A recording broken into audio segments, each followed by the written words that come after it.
Hello, and welcome to Dungeons and Magi, where we open our handbooks, open our minds, and more importantly, we roll the damn dice. As always, I am now your Grand Magus, Caleb, or you may call me the Viking GM. Happy Father's Day. Today is Father's Day. I want to say happy Father's Day to all the fathers out there, even the ones that aren't with us anymore. But I want to say thank you. We would not be here without your DNA dumper. So thank you. Dare I say what I said in the car? No. No. No. I don't even know what it was said, and I don't even think it's a bad idea. Listen, and for those of you that are deadbeat dads, the best part of you ran down your mom's leg. But that was one of them right there. But anyways, yeah, so happy Father's Day. Yeah. I am very happy to announce that I will be at Origins Game Fair in Columbus, Ohio this week on the 23rd and 24th, running some games. I will actually be there Thursday evening, walking around the convention, and talking to people, meeting some people, doing all of that. But the 23rd and 24th, I am running some games. So if you're going to be at Origins, if you've thought about going to Origins, please do. Please come and see me. I will be on the first floor of the convention center in room C170. If you do find me and you mention the stream, I may have some Raven's Nest goodies to give away. So yeah, please come see me. And I'm very, very thankful, very grateful to World of Game Design for allowing me to join the GM League and go to Origins with them. And joining World of Game Design is opening up some great doors for Dungeons and Magi, damn media as a whole. That will be announced at a later date, and we cannot wait. We are excited. But with that being said, we have a few announcements. First up, we have Elliot with our socials. We are live on Twitch every Sunday at 6 p.m. EST. We are now a Twitch affiliate, and we want to thank all of you for helping us get this far. You can subscribe to our channel with 3 tiers, and you can even use your Amazon Prime subscription to sub for free each month.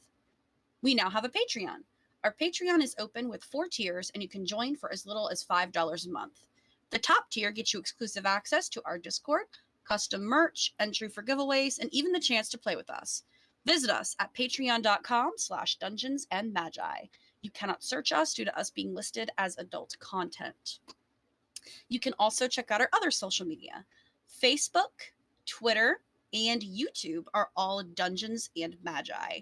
Instagram, TikTok, and Twitch are all Dungeons_and_Magi. Sunday's episodes will be available to view on YouTube Wednesday at 8 a.m. EST. Back to the GM. Okay. Next up, we have Aaron with some store info. Let's talk about our Patreon that we have just launched a new tier. Tier 1's our $5 tier. This will get you access to our Discord server and a free sticker. Tier 2 is our $10 tier. This will get you everything from Tier 1 in addition to access to a monthly art commission giveaway. Pretty cool. Tier 3 is our $20 tier. This is going to get you everything from the previous tiers in addition to access to monthly giveaway for custom dice. Tier 4 is our $35. That will get you everything from the previous tiers in addition to exclusive Patreon-only content as well as quarterly gifts for your first year. And then finally, Tier 5 is our newest tier. This is our $50 tier. Not only will this give you access to our Discord, monthly subscription to handmade dice from Raven's Nest Dice. The dice are going to be themed each month and will be handmade by Dungeons and Magi and Raven's Nest Dice. You can find us at patreon.com/Dungeons and Magi, all one word. We also have a dice giveaway. For the entire month of June, we are supporting the Trevor Project, which helps LGBTQ teens and young adults with their mental health, which is very important. For every donation, you'll receive entry for a custom set of Pride dice. For every $50 of your entry is doubled. The winner will be drawn at the end of June, and please find the link on our social media platforms. And speaking of LGBTQ, we have our store back. In our store, you can find one-of-a-kind shirts from your favorite characters, logo shirts of Dungeons and Magi, and we just rolled out LGBTQ shirts. You can find a picture of these shirts in our slides, and 10% of the proceeds from the LGBTQ shirts will go to the Trevor Project. You can find our store at deals-and-haggles.printify.me. And here is a glimpse of the Pride dice all done. And the pictures does not do it justice. So pretty. And if y'all don't take them, I'm telling you, I may keep these for myself, because I'm pleased to say that this is one of the nicest sets that I've ever done. So, and on that note, GM, it could not happen to a more deserving GM. Congratulations. Back to you. Awesome. We are, speaking of our merch, we should have some to show off next week. We have ordered some should be coming in, so we should have some to show off next week. Pride shirts, character shirts, some mugs were ordered, so we'll have some of those to show off, and we'll be able to show you what they actually look like, which we're excited about.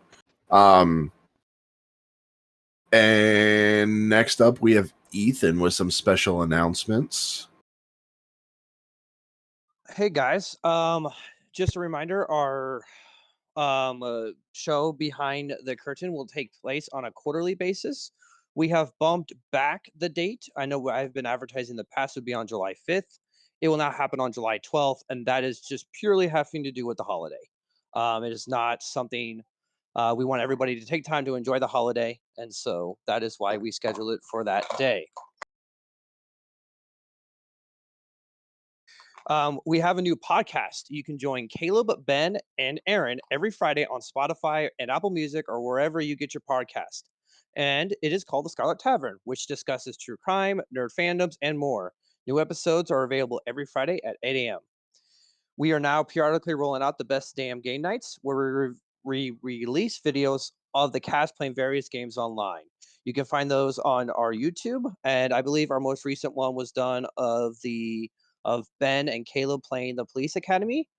And so yeah, if you want to take time to watch that, I know it's a great time, and it's actually a pretty fun game. If you haven't played it, play a little bit of it myself. I think it's a worthwhile game to jump into.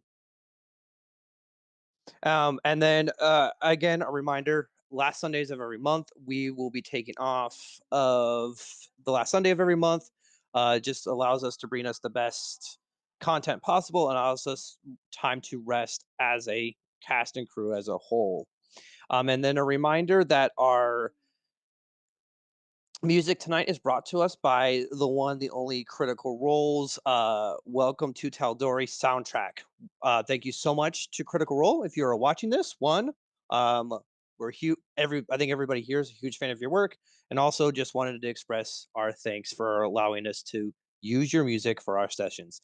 It is a great soundtrack, and it comes highly recommended from this group. I think that's pretty much it for me, Caleb. Actually, sorry, an addendum to that. Will not be using Critical Role soundtrack because for some reason, even though we claim to have the rights, which Critical Role has given us the rights, TikTok has decided to mute our videos every time we post a video that has Critical Role soundtrack in it. So we are forced to not be able to use Critical Role soundtrack till TikTok can get their shit together. So I'm looking at you, China. Get your shit together, or we're shooting down more balloons. But I would love to use Critical Role soundtrack, but they keep muting our fucking videos. And I would like to hear our fucking videos. We can't post anything about last session, which was great. We can't post it. But if you do want to see some clips, go check out our Instagram. They're on our Instagram. You can see them there. All right. Last up, we have Benjamin with our sponsors. Every time you say it that way, it sounds like I'm in trouble. Let Pam say it. I mean, I could go out with your full name if you would like to. And Benjamin Frederick Edwards. And let's be real, Ben. When are you not in trouble? At least I'm not grounded like Ethan. This is true. All right. We would like to thank 1985 Games for providing these awesome new VHS dice. Located in Portland, Oregon, 1985 Games was started by a group of players looking for a better way to game in real time without having to break the action to draw every tree on the map. 1985 Games creates affordable, accessible, high-quality accessories for D&D and other tabletop RPG games. You can get 10% off your entire order by going to 1985games.com/dungeons_and_magi or by entering the code dungeons_and_magi at checkout. They are now running a Kickstarter for amazing 1985 inspired D&D pins. You can find it on their website. We have rolled out a new sponsor tier known as Partners. A partner is a sponsor who has gone above and beyond to help Dungeons & Magi reach their potential. A partner has agreed to make a lifetime commitment to provide products or services to Dungeons & Magi to aid in giveaways and overall productions. We would like to thank and introduce our first official partner, and they are Raven's Nest Dice.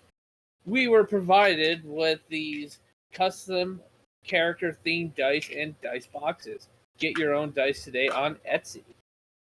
We have our second partner, and they are Dungeon Crate.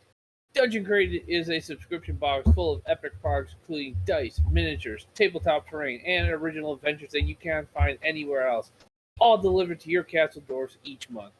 We are so excited to be working with them, and if you put in the code DungeonsMagi22 at checkout, you will receive 15% off a new subscription. Also, all Crate members may use their monthly code to receive 10% in the online RPG store. Please visit them today at dungeoncrate.com. Back to you, Caleb. All right. I would show more Dungeon Crate stuff, but it is all being put in my map room. So all the minis that they send us and all of that stuff, they all go in my map room. So that is coming together. All right.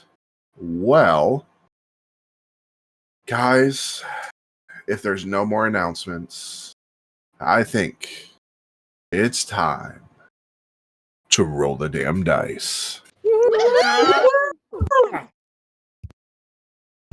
Open your mind up to the chance our luck is in, that the battles that await us are battles we can win. We've all got a role to play. We've all got a role to make. Dungeons and Magi, it's time for us to do or die. The numbers, they don't lie. So roll the damn dice, roll the damn dice, roll the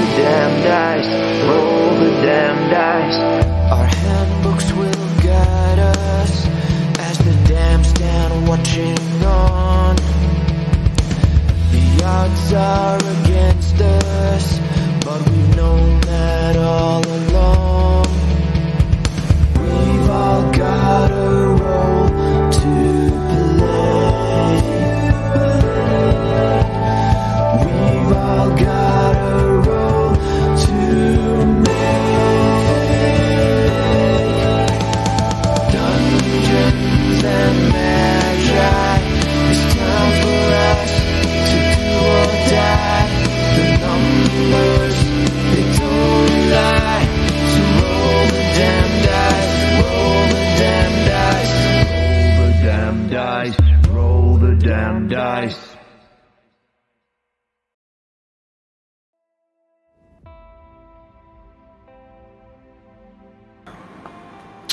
All right. So, last we left off, Misery's End ventured through an unknown world, a world absolutely horrifying in every way imaginable. They fought beasts like they had never seen before, and won. They ventured further and came to a battlefield where a vision of the battle of the gods raging through enveloped their senses, watching all that they love, all that they cherish, fall. Family, friend, deities, all fall to the hands of Zophos in the end. After leaving the vision and coming to the realization that they may not make it through this, they may not be able to win this, they pressed forward, finding a village, a town, in pristine condition in the middle of this chaos, and were confronted by the loved ones they thought that they had lost. With trepidation, everybody greeted their loved ones, and they were told by the gods themselves, by the patron of Ravensill, by the Wild Mother Daff, that this place was created as a place of peace and rest and safety, while the impending doom looms on. Some decisions easier than others. Misery's End as a whole decided to give up the fight and rest in paradise. And thus concluding the story of Misery's End. But this little of adventure of ours is not over. As Misery's End steps down new heroes emerge. These heroes are just like you and me, everyday people doing everyday work with nothing special but the abilities that were given to them by whatever gods they believe in, or whatever skills they have learned along the way. The one thing that sets them apart, or will set them apart, will be their courage, their bravery, and their willingness to do what Misery's End would not. And that's where we pick up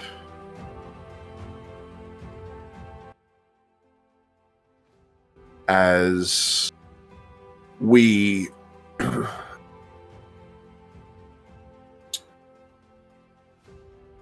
we make our way out of the treacherous world, out of the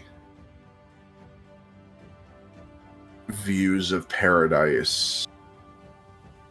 We come back to a familiar continent within the world that Misery's End once decided to protect.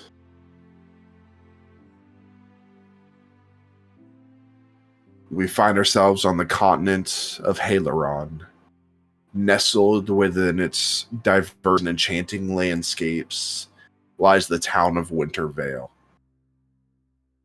Known for its serene beauty and close-knit community, Wintervale serves as a setting for the memorial service, honoring the fallen heroes, Misery's End. Wintervale is nestled within a picturesque valley surrounded by snow-capped mountains that loom majestically in the distance. The town itself is a charming blend of rustic architecture and cozy cottages adorned with intricate frost patterns. The buildings are constructed from sturdy timber, their roofs dusted with a layer of shimmering snow reflecting the ethereal light of the sun.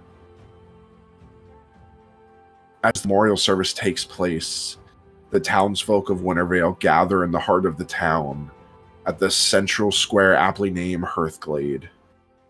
Hearthglade serves as a focal point of community gatherings, its cobblestone surface now covered in a pristine layer of snow, enhancing the solemn ambiance of this occasion. At the center of the square, a grand memorial monument stands tall, carved from smooth marble and etched with ornate patterns that depict scenes of heroism and unity. The monument serves as a lasting tribute to the fallen heroes' Misery's End, capturing their likeness and striking pose of determination and valor. Soft candlelight flickers at the base, casting a warm glow that cuts through the wintry air. The townsfolk gather around the monument, bundled in warm woolen garments and fur-lined cloaks, their breath forming delicate wisps in the cold air. Many hold small bouquets of frost-kissed flowers, which they lay at the base of the memorial, creating a colorful tapestry of remembrance. Surrounding Hearthglade are quaint shops and cozy taverns, their windows adorned with wreaths of holly and icicles, offering respite and warmth to the townsfolk after the somber ceremony. The tantalizing aroma of spiced cider and freshly baked pastries wafts through the air, providing a comforting and familiar embrace amidst the solemnity.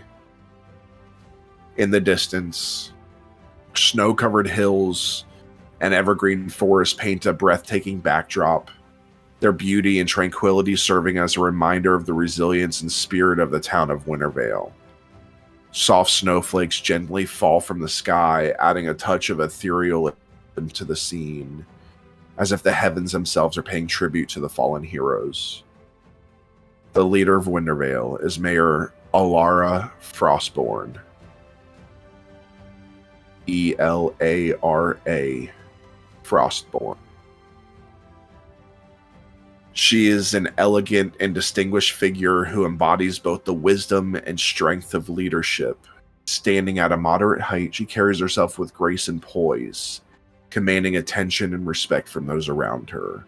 Her hair, a cascade of lustrous silver strands, falls gracefully around her shoulders, accentuating her regal presence. Alara's eyes, a striking shade of icy blue, seem to hold a depth of knowledge and compassion. Their piercing gaze often reflects a calm determination and unwavering resolve. Alara's face carries the subtle lines of experience, an indication of the challenges she has faced and overcome throughout her tenure as the town's leader. Gentle smile often graces her lips, warm and inviting, creating an atmosphere of approachability and comfort. She dresses in attire befitting her position, combining practicality with a touch of elegance. Her garments are often adorned with intricate snowflake patterns reflecting the wintry aesthetics of the town. A cloak of deep blue lined with fur rests upon her shoulders, symbolizing her connection to the land and her dedication to protecting the people of Wintervale. In her presence, one can sense a combination of strength, compassion, and astute judgment. Elara Frostborn embodies the spirit of Wintervale, a leader who is steadfast in her commitment to the town's well-being and a beacon of hope and guidance for his residents. You all look on as she steps up to speak. Ladies and gentlemen, esteemed townsfolk of Wintervale, today we gather here in the hallowed embrace of Hearthglade to honor the memory of a group that has left an indelible mark on our lives, Misery's End. In times of darkness, when shadows threatened to engulf our hopes, it was Misery's End who stood as a beacon of light, leading us through the treacherous paths with unwavering resolve. They were not just heroes, but friends and family, and the embodiment of the strength that resides within each and every one of us.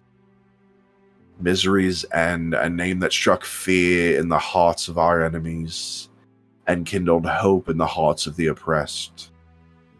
They walked the perilous paths, facing unspeakable horrors with unmatched courage. With every battle they fought, they held steadfast to the virtues of bravery, compassion, and sacrifice. We remember their faces, their laughter, the way they inspired us to push beyond our limits. They were the ones who taught us that even in the bleakest of times, hope can flourish, and the light of unity can pierce through the darkest of nights. Today, we honor their memory not with tears of sorrow, but with hearts brimming with gratitude for their lives they touched. Let us remember the tales of their heroism etched upon the walls of our souls, and may their stories be passed down through generations, reminding us of the strength that lies within us all. As we mourn the loss of our beloved heroes, let us also draw strength from the memories they left behind. Let the unwavering determination serve as a guiding light in our own lives, empowering us to rise above adversity and face the challenges that lie ahead. Misery's End could have left us to fend for ourselves and gone to live their own lives. But they chose to sacrifice themselves and die in pursuit of our freedom. Though they may be gone from this mortal plane, their legacy lives on in each and every one of us. Their sacrifice serves as a reminder that no darkness is insurmountable when we stand united, bound by bonds of love, friendship, and unwavering loyalty. So as we pay our respect to Misery's End, let us not dwell on the absence, rather celebrate the profound impact they had on our lives. Let us carry their spirit within us, embodying their virtues and striving to make our world a better place.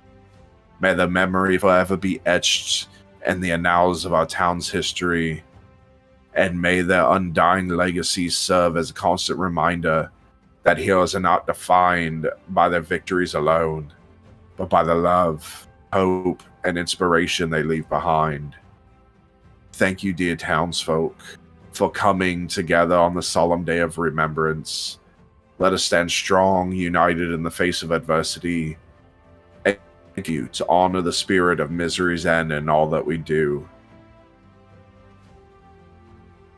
As the memorial service commences, solemn melodies carried by the haunting notes of flutes and strings fill the air, evoking a sense of both grief and reverence. Respected members of the community step forward, sharing heartfelt stories of Misery's End's valor and selflessness, their words resonating deeply within the hearts of the townsfolk.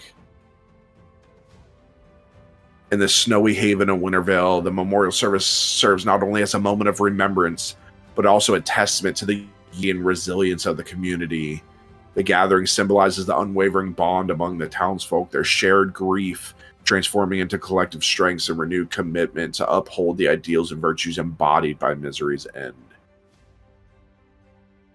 As the ceremony concludes, the townsfolk of Wintervale disperse with a mixture of sorrow and elation, their hearts filled with the memory of Misery's End's heroic deeds. They carry that memory with them as they face the challenges and adventures that await in the ever-changing continent of Haleron, where their own destinies intertwine with the legacy of the fallen heroes. And this is where we see a new group willing to step up, inspired by the selfless sacrifice of Misery's End to die instead of abandon the towns. First, we see coming from one of the two adjoining blacksmith shops. Competing blacksmith shops, but close. Mugwort. You could please tell us who you are? Tell us what you look like. Yes, I'm Mugwort Rockbottom. You see a stout little blacksmith, about 4'8", massive stature in his own right, fire red hair, fire beard that goes down below his breastplate, done in twin braids. Just the epitome of a blacksmith that everyone longs to be. And it's world renowned that he is the greatest blacksmith ever. That is me. Okay. We'll see how long you can keep that accent going. I think that was pretty much it right there. You are canonically horrible at accents. That is canon. I did not get my skills from you. We see coming out of the next blacksmith shop. Lucian, if you would describe yourself, please. I am a 5'8", tall, red tiefling, and so much that world-renowned blacksmith has competition, so I guess it's not as renowned as they say. I have sleek white hair as if ash covers it. He would always carry something, a hammering something, always thinking everything needs improvement, whether it's his own shop, his competition, or himself. Precisely why you're not world renowned, lad. You're always got to be tinkering. I gotta tinker in order to be able to make things better than what you can do. Mugwort, are you Scottish or Irish? I'm confused. He's confused too. He has no idea.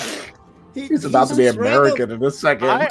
Almost went with the same accent, but I couldn't. He's traveled abroad for so long that he's just confused. Man, that's why he's not as renowned as he thinks. He's confused. I love Mugwort right now. I love Mugwort. Okay. Coming out of one of the shops looks to be a trader of sorts. Meadow, you could tell us who you are, what you look like. You see like a 5'6" Oh, pale one taller than skin you, with finally. yes, finally. Slightly tan skin, brown hair, green eyes. She turns around and is like, "Hey, come on, short stack. I can't wait up all day for you." And in that, we see another trader walking behind her. Reyna, if you could explain who you are and what you look like. Sure. What you see is a middle-aged woman with grayish blue hair, dark skin, walking out of the shop. Tufts of fur seem to cling to her arms and neck. And her eyes are strangely look very clouded. If you stare at them long enough, you could guess that maybe they're blue, but you can't really tell because her eyesight is no more. As she has a staff and she begins to kind of walking across. Meadow, we've had this conversation before. Just use my name. Don't call me Short Stack, okay? Fine. What if I call you dumbass? Let's go. Okay, that's fine. I guess it's better than nothing. I reach back with my arm and grab Reyna's. Okay. Stepping out of nowhere seems to be somebody shrouded in mystery. Nithiola, if you would please describe yourself and tell us who you are. A 6 foot. She had to make her taller than me. Shooting for the stars. 6 foot purple tiefling with long black hair stepping out of the shadows, seeming to use her dagger to pick underneath her nails. That's not what those are for, Niff.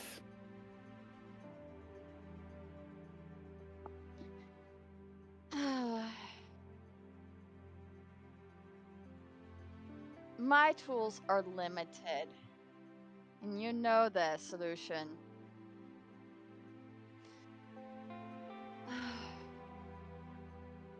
So, And you do know how to keep them in such good working order.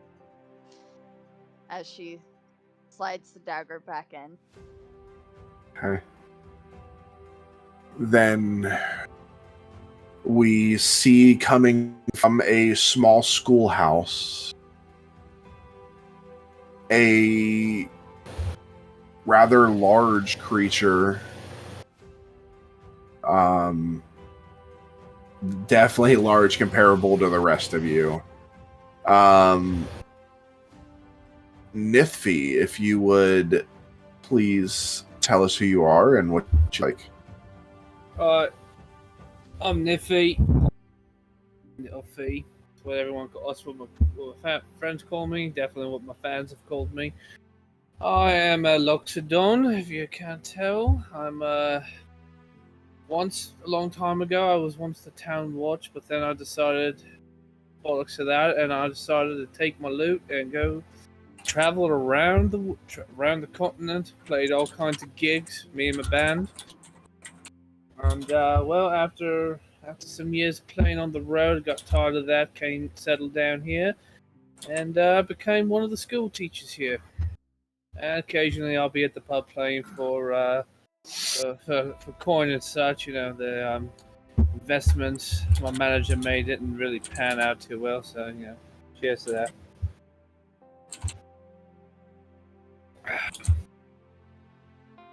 All right.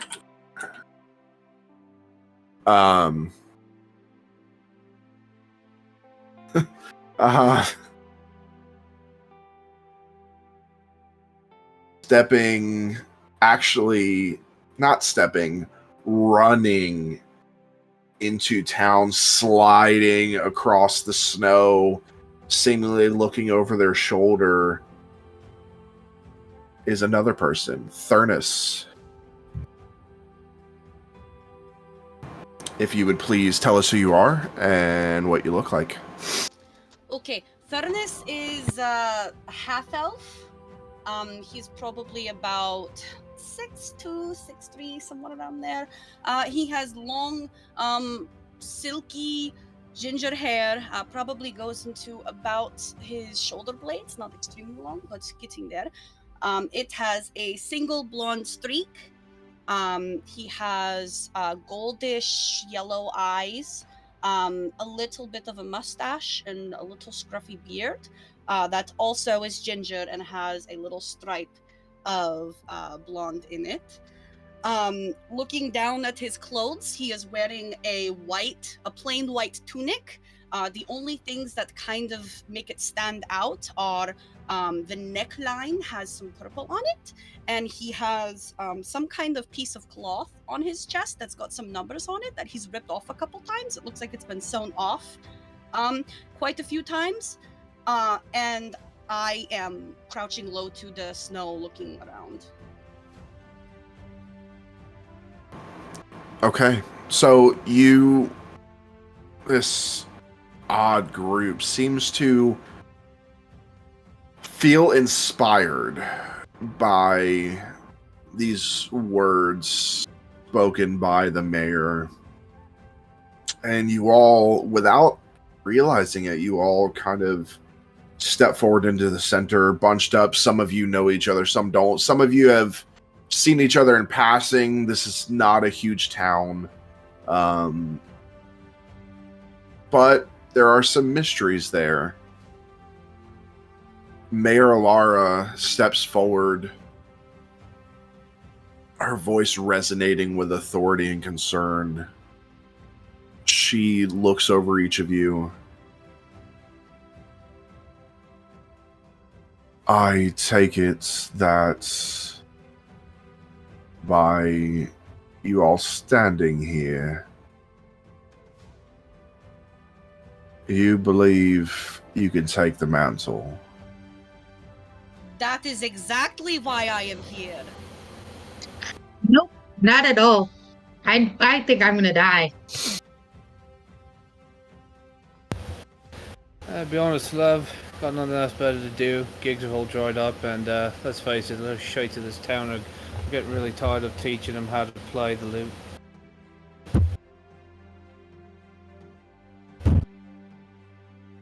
I'm just like smiling the whole time. Of course.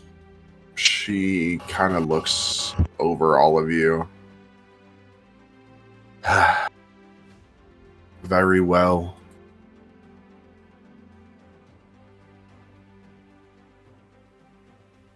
But before we can entrust you with our hopes and the weight of this great task, you must prove that you can work together as a cohesive unit. That you possess the skills and resilience required to face the challenges ahead. She kind of pauses for a moment, allowing her words to sink in. The air is heavy with anticipation, as some of the townsfolk are listening as well. I have received reports of a pack of vicious wolves that have been terrorizing the outskirts of our town, preying upon our livestock and endangering the safety of our people. Your task is to track down and eliminate this threat, demonstrating your ability to work together, protect our community, and triumph over adversity. She kind of looks to each of you, her eyes locking with each one of you. Prove to us that you are worthy of the trust we are placing in you. Return triumphant, having vanquished this menace, and you shall earn our confidence and support in your greater mission to confront Zophos.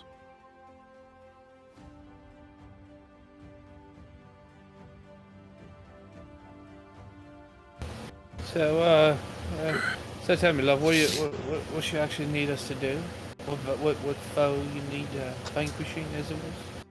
Didn't she just say wolves? Oh yeah, that's right. Sorry, wolves. You have Yeah. such big ears and you don't listen. First of all, Do you have a hard time hearing? Like, what first the of all, fuck? Fee. I'm gonna call you Fee because. That's okay. That's okay. Everyone else does. But do not call me love again, Whatever you say. or you will lose a trunk. I just kind of take out a little homemade cigarette. And go. Oh, that's it. So I go up and smack the cigarette out of his hand. Can you reach? Can you even reach? What you doing there? You do realize he's like 7 feet tall. I'm 5'6". My arm can reach up that high. That is only 4 inches bigger than you. Your arm cannot reach the 7 feet. Fine. I jump up and smack it out. Oi, get off me! What are you doing? Do I see any guards yet? No. Okay, nobody's noticed me. Okay.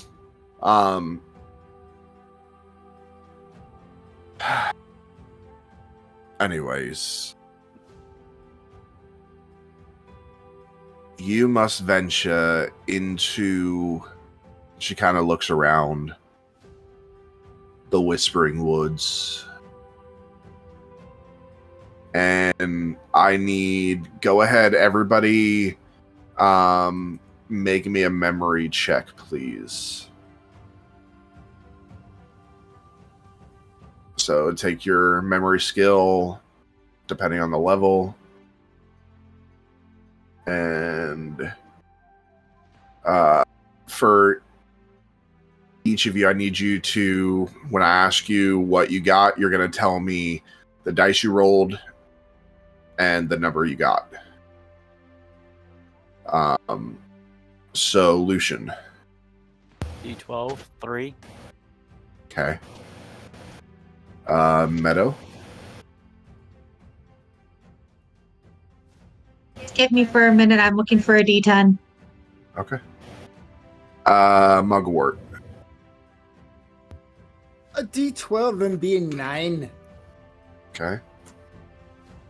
Like a trap. Fee. D10 too? Okay. Fee. D12, 6. Okay. Yola. D12. 2. Okay. Raina. D10. D10, 5. And Thurnus. D12, 5. Okay. All of you that got 50% or higher on your dice, you know about the Whispering Woods, whether it is from living in this town or from being handed down through the generations. These stories of the Whispering Woods are that this place is treacherous. It's not the most forgiving place.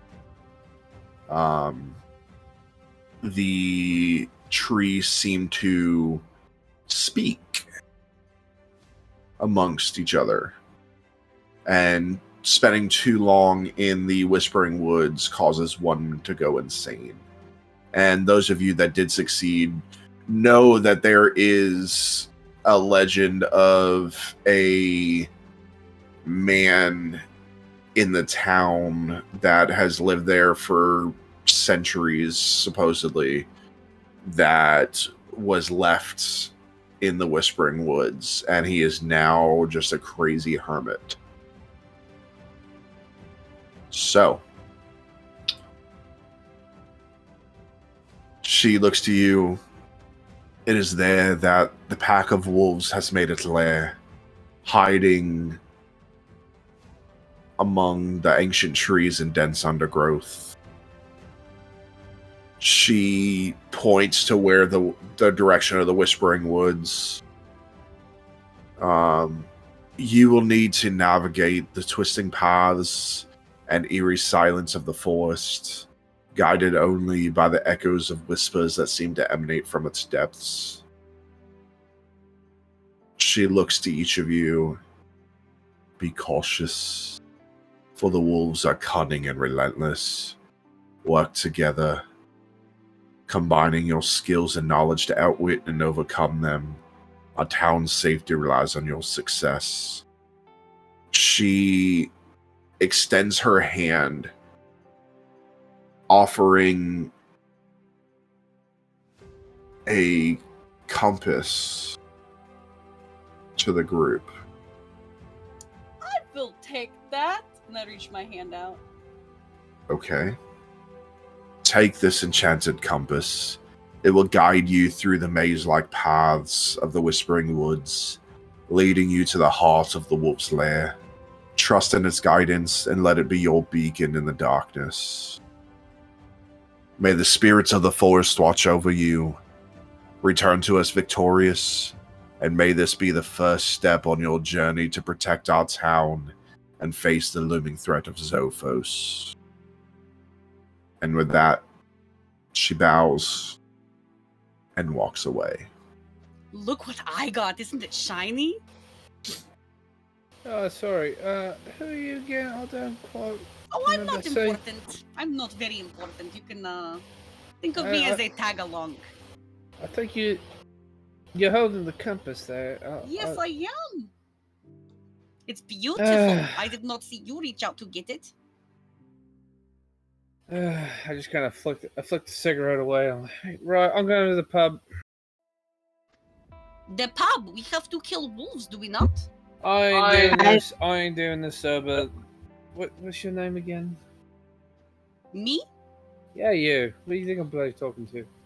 Well, I don't know. Sometimes voices just happen. My name is Turnus. All right, Terrence, come on, mate. Let's go get something to drink before we get going. All right. Look, come on. It's on I me. have not drank before. Who put you in charge? I'm the bloody one who's about to pay for your drink. You questioning it? Yes. Of course you would. Hey, I Mugwort? turned to Aye. Hey, before we go on our journey, do you think I could ask for your assistance in looking at some armor if it can be replaced? Me too. Me too. Me too. too. I am wearing the cloth and it is cold. Yeah, now that I think about it, I'll need something too. It's okay, There's- Lucian. One day you'll be as premier and profound as me. Now he's fucking Italian. Now he's Italian. I'm so Really? confused at what I am. It's like we're in fucking Epcot. I have I no just say, idea. we're More just- the accent that we're they just- if you remember, come not in your to your right, skill. You'll see the carousel that goes by. Kindly keep your hands in the cart while it's moving. Do I have to educate you on how a Scottish accent should actually be sound? Rena, No, I'm gonna go with Lucian. Customer. I got it. That was out of character, by the way. Okay, so I will say, it's up to you if you want to charge them for this. If you would like to charge them for making the armor, that is, you charge them what you see fit. I have no money. No worries, I got you. I got you. I make covered if deals. you need- Oh, thank you. I You make don't need any deals favors for as- this, right? Niff here knows. I don't charge, I make deals. Mmm. So what you're saying is your stuff is inferior. No. I keep my customers keep coming back. Precisely, because it's inferior. I once made armor for all of Mystery's End. All of them. Mysteries? For who? And For who? Mystery's What? End. You know Mystery's Hey, End. Maybe Mystery's End. take off the ale and work on the I skill. have Are- never are- heard of them. Mugwort, are you trying to say miseries? That's what I said. Mystery's End. No. I No, made you said armor- mysteries. Meadow, just miseries. Meadow. Misery's End. Yes, that's what I said. Misery's End. Someone needs to put Mugwort out of his misery. And anyway, Reina, what is it you need? I have some old armor. I would like your help in just looking at it and see if it can be repaired, or if I should be looking somewhere else for some different armor. I've got you. Come with me. I'll take care of you. Don't waste your time with inferior stuff. Come. No one ever said I'm my gonna stuff's go- inferior. I'm gonna go with Reyna. Mugwort, I do need like armor, like due to the fact that I don't have any. I have all kinds of armor. I have metal. I've got. What do I have?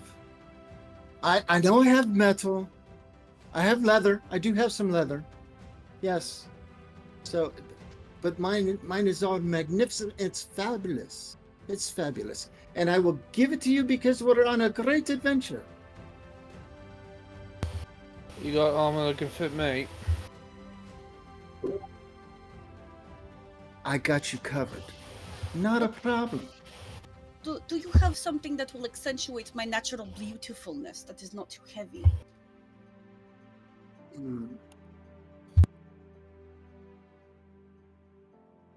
I'll throw something together special. I looked to Reyna and was like, are we sure we want to go with this group? They seem kind of nuts. I'm going Accurate. back to my forge. I We leave have him. wolves to kill. I got preparations for wolves to kill. That is true. Let us go drink. Everybody else, let's go drink. Right, Party. right. He's talking right. Drinks are on me. Let's go. I'm gonna go with Lucian. Sorry. No. I follow Lucian. It's like Reyna, are we sure we want to go with this P group? You can stay here if you want, darling.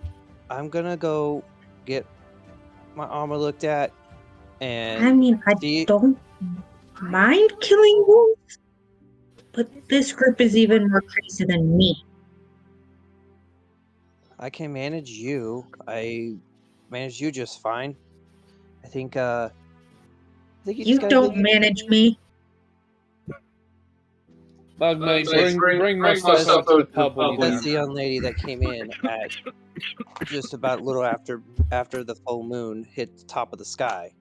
Yeah, I knew that. I don't know what you're talking about. I never did that. Yes, let us go kill things soon. Anyway, I'm going to go. Let's just go get the armor. But I'm telling you this, it's gonna backfire. It can't. I have experienced far worse. Can't have backfired anymore. Are you talking about that past that you don't talk about to me? All will be revealed in good time. Just Am I gonna want to Is hit that- you, hug you, or kill you?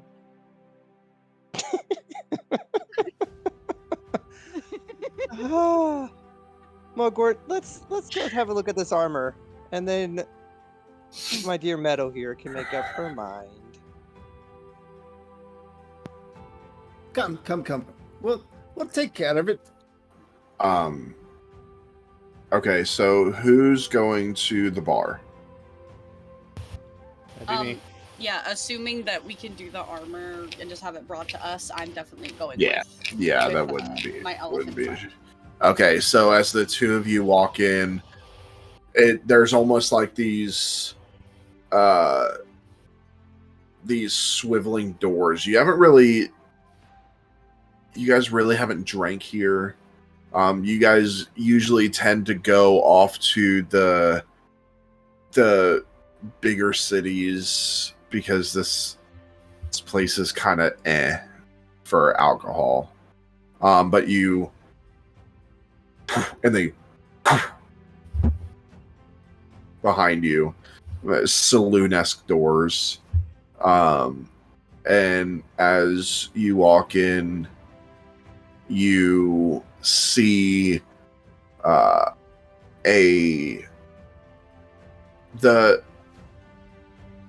bar's a little dilapidated.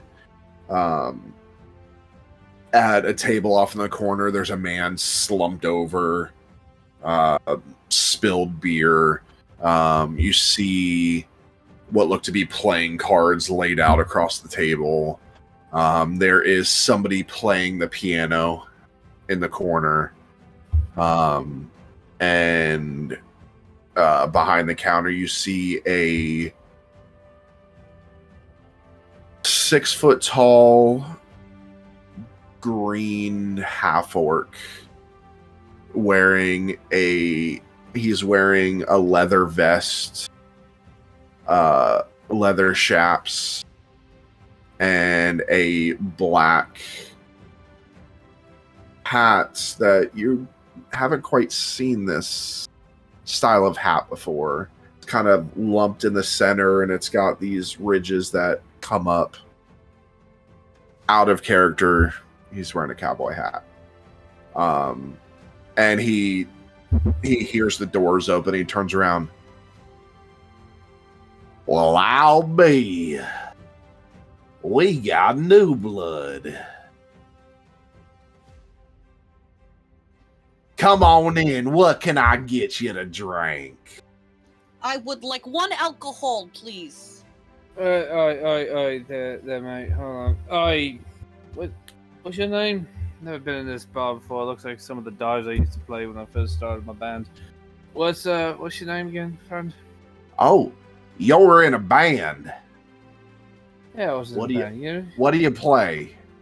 I played the lute. I was the bass lute player. Maybe you heard of us. Maybe you heard of me. Nithvi. I can't say that I have. I have been known to pick a banjo or two in my day. Yeah, well, good for you. My friend here, I'll have an ale. I should get him an ale, and I pull out a little coin pouch. I put I start rumbling along. I want give me your best liquor, whiskey if you got it. Good stuff.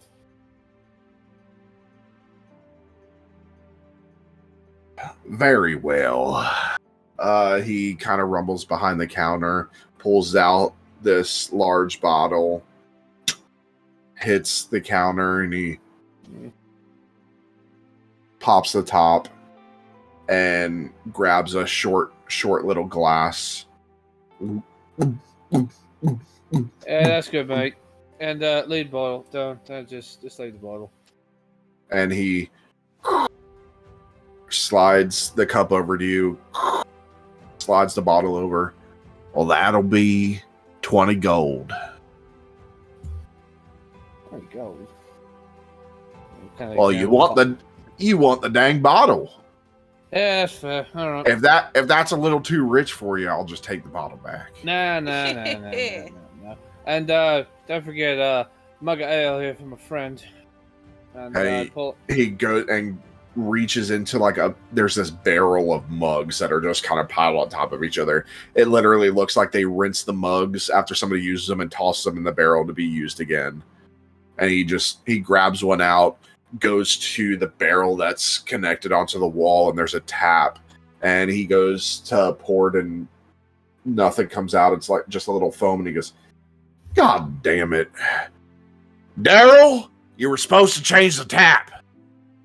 And he grabs this huge barrel and just picks it up with this immense strength, and he just chucks it over to the side, puts another barrel up. And so normally if you guys have seen back then when they used to tap, now when we tap, there's machines that do it. But you used to have a drill that would drill into it, and then you would insert the tap. This half-orc grabs a tap and punches it into the barrel with ease. And then she's a strong one, eh? And he just So beautiful. and he takes it and puts it down, slides it over. Thank you. So that's 20 gold for me, and how much for that? Looks over. Hey there, little man. Is this your first drink? Yes. It is. Good luck. First one's on me. All right. Thank you. You're a wonderful man. And he Here's just 20 gave you gold. he just gave you grog. Yeah. Oh man, this sounds just- good. All right.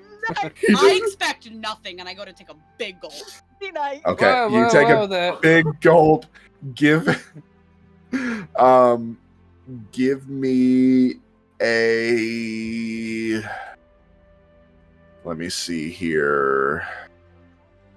Second, give me a physical check. All right. It's going to be a D12 because it's untrained. Okay. I got a 10. Okay. There's just something about you that's allowing you to overcome this, and you take a big chug, and it kind of hits you for a second. You just kind of shake it off, and then you just start downing the rest of it. It is pretty good. delicious but disgusting at the same time. Just like me. Seem to have taken well to that. Cheers to that. Yes, and I Yeah. hold the empty cup that I've now chugged up in the air. Hey, you give him another one. Daryl, right? Yeah.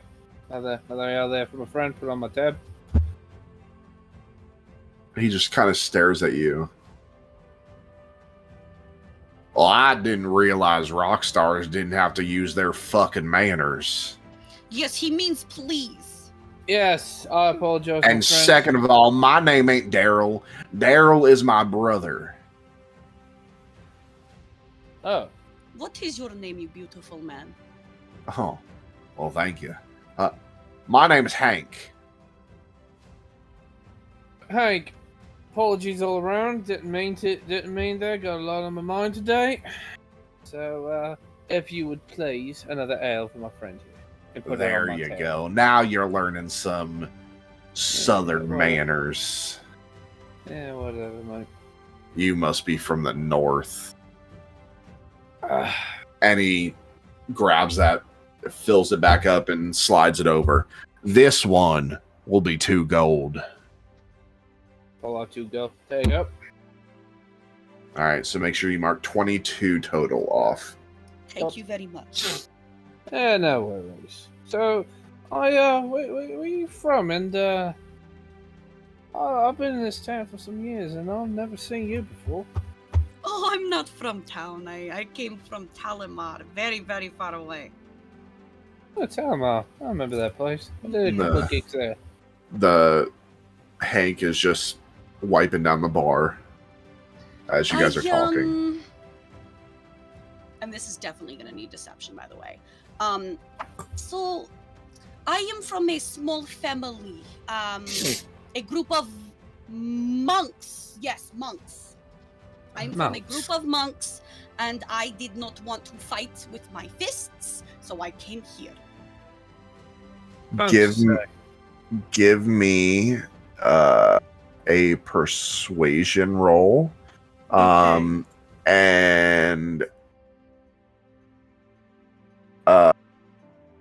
Fee, give me a memory roll. Remember, Oh, tell me the I dice. am Tell me a- the dice, and then what you rolled.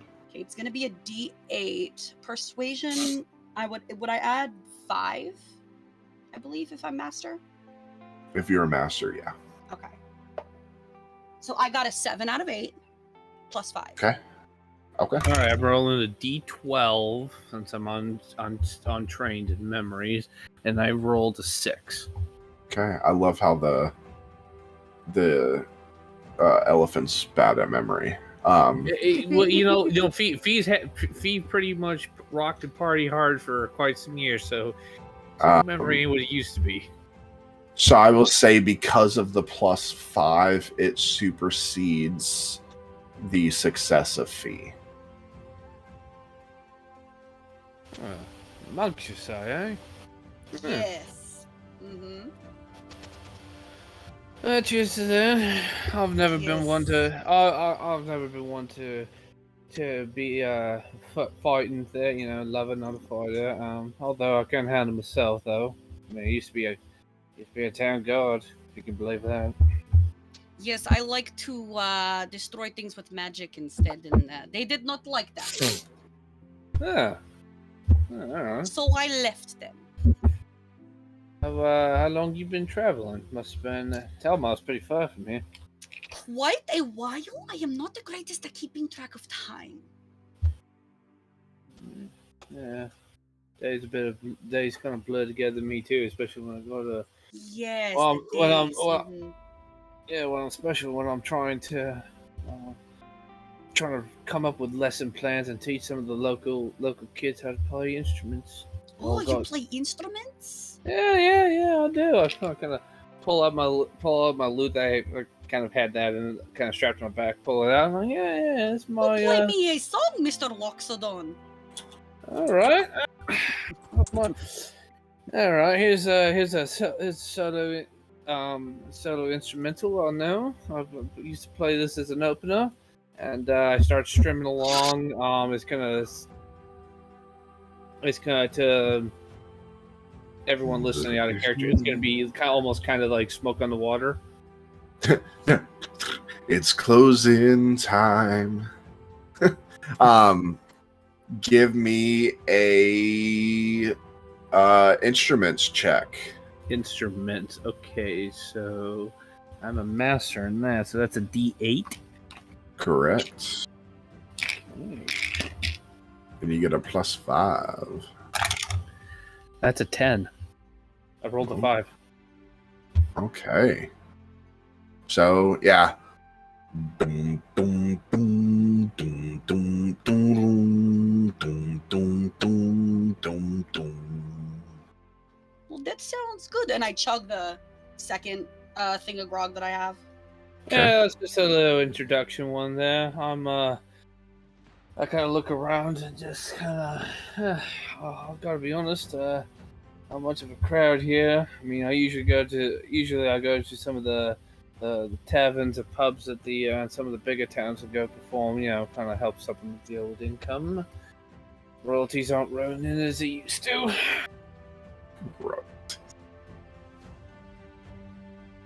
Okay. I want to. So I'll say, for sake of brevity, everybody's armor's been made. Between everybody that needed armor, no matter who you went to, armor's been made or fixed in accordance to what your need is, so you can equip that. So I'll say you all rest for the night and plan to meet in the morning, as now, because of all of this, it's a little bit later. You all wake up in the morning, ready to journey to Whispering Woods. The journey is going to take approximately 2 days on foot. The woods lie to the east, and the path takes you through varied terrain, including rolling hills, open meadows, and stretches of dense forest. As you set out, you traverse well-trodden paths and narrow trails, your senses heightened as you tread deeper into the wilderness. The air grows cooler, and a sense of foreboding permeates the atmosphere. You pass by occasional cottages and farmsteads where the locals give you cautious glances and occasional words of encouragement. You can do it! The cut his fucking balls off. The first day of travel is uneventful, allowing you to acclimate to the rhythm of the journey, get to know each other a little better.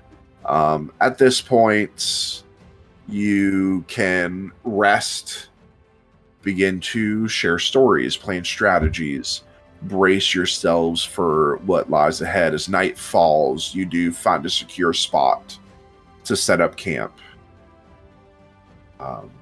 And here is where you guys may, upon your choosing, may sit around a fire, get to know each other a little bit better. Before I take a rest, I am going to pass, or I'm going to do the ritual alarm. Okay. Give me a ritual roll, please. Okay, so it is a D10 because I am trained. Okay. Do I add anything to that or no? For a trained, you will second. You're doing a ritual. For trained, you do not. Okay. So it's only master that you get the plus, the adding Correct. plus stuff. Yeah. Okay. Yeah. On now, like if it were an attack, you would, yeah. So on like an attack, like destructive, trained adds a +2 for like damage, but not for regular rolls. So like for most of your spells, your bonuses will be to the damage. Okay. 3. Out of what? 10. Okay. You cast alarm. Not sure if it took hold or not. Now, this time around the campfire is yours to do as you wish. You can either get to know each other better, or you can simply take a rest.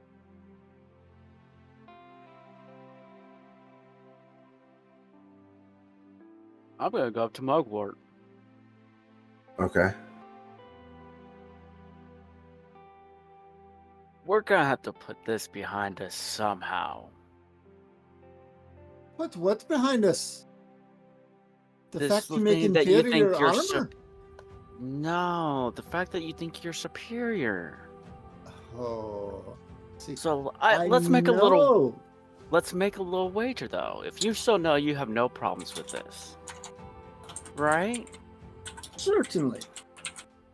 Well, we have our people with our respective armor, including ourselves, correct? Aye.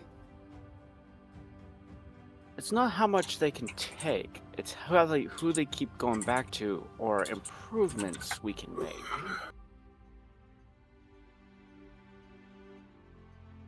Aye. Let's see how long we can keep them alive. And should one die wearing our armor, that person loses. Okay. But I should let you know.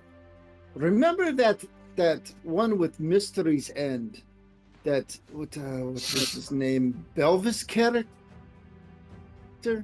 I personally made his armor. I don't recall this Belvis person. He was like I don't pay much attention to celebrities. I do you even know this elephant? No. This was with the Mystery's End. What was he? A cat or something? I think it was. But that's okay. I'll let my armor speak for itself. Okay. Let's let our armor speak for ourselves. And we'll see how long they initially stay alive. Agreed. I reach out my hand to shake his. I will spit in my hand and take his. I'll shake it. I don't care. Okay. Okay.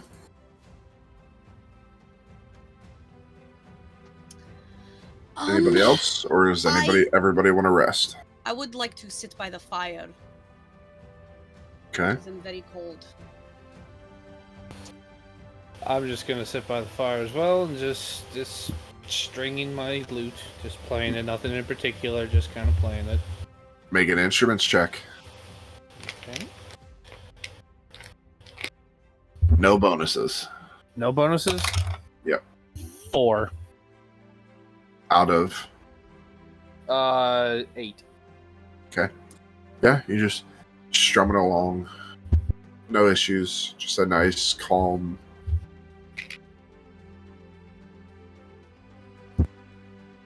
Anybody else, or would we like to rest? I'm gonna kind of stay close to the fire, but curl up in a tiny little ball and attempt to rest. Okay. I'm gonna lean back up against like a nearby log and put my head up against the log and gaze up towards the stars, wondering if they still look the same or not as I slowly drift off to sleep. I will keep watch. I'm going to go from party member to party member and just touch their armor, run my hands along it, kind of give a sigh, and then make my way back to my bedroll. Did he touch everybody else too? Or was that a weird, personal thing? I kind of wake up a little bit. It's like, what the You fuck? noticed that when Mugwort came by Yola, she actually brought out a dagger really quick. Okay. Consent first. I kind of startle awake. I'm like, what the fuck? I see Raina kind of off on her own, and I crawl over and lay my head in her lap and fall back to sleep. Yeah, she sees you. Oh, wait. What? Oh. I'm just tinkering away at something that I had in my pocket. Okay. With that, everybody get some rest. Uneventful night. And with that, we are, however, going to take our break. We shall be back with 7 different accents in one character for you. Welcome to a So stay tuned just for that. new world culture. There may be some brand new accents. Oh yeah, give me time.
right.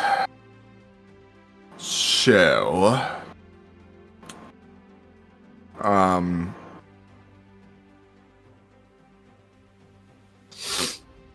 right.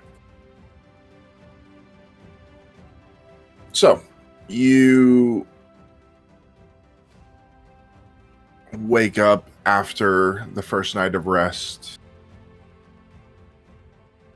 and as you begin the second day sees a shift in the landscape as the forested horizon draws closer.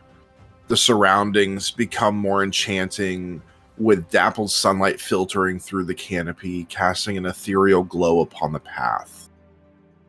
Birds sing melodies that echo through the trees, and a gentle breeze whispers secrets among the leaves.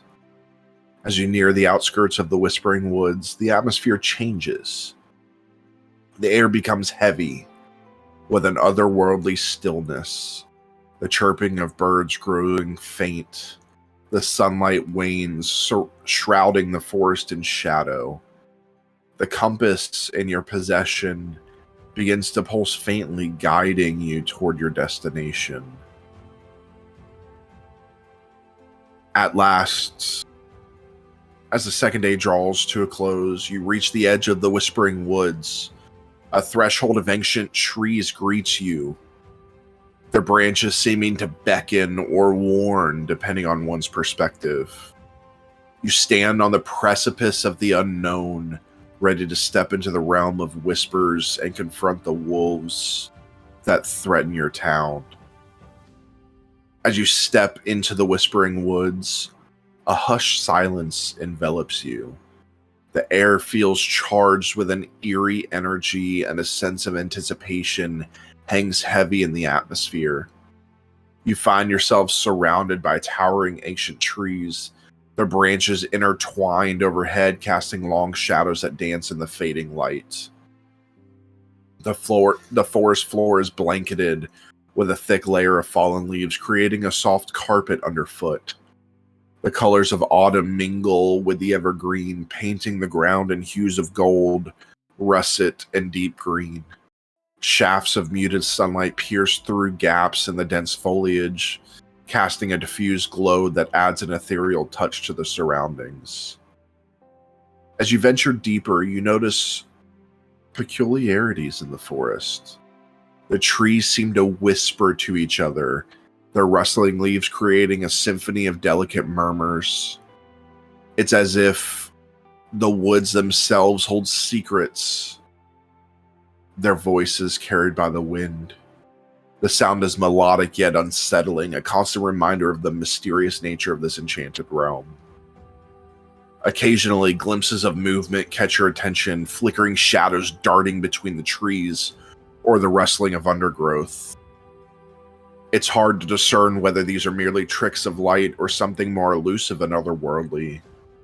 The forest seems to be alive, a realm where the line between reality and fantasy blurs.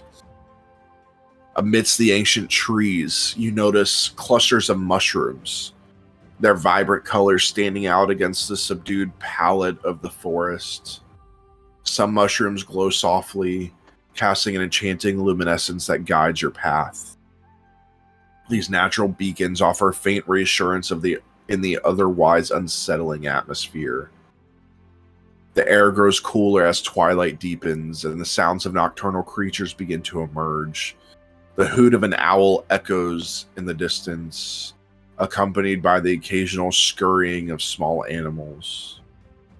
It's just a reminder that you are not alone in the mysterious realm and that dangers may lurk just beyond your sight. You continue to press onward through the Whispering Woods, and it continues to weave your enchantment, drawing you further into its depths. With every step, the forest seems to become more alive, more unpredictable. As you delve deeper into the Whispering Woods, the ambiance takes a more ominous turn. The enchanting beauty of the forest gives way to an unsettling eeriness that seeps into your bones. The trees grow closer together, their branches intertwined overhead, creating a dense canopy that obscures the sky and plunges the path into shadow. The once faint whispers that permeated the air grow louder, swirling around you like disembodied voices.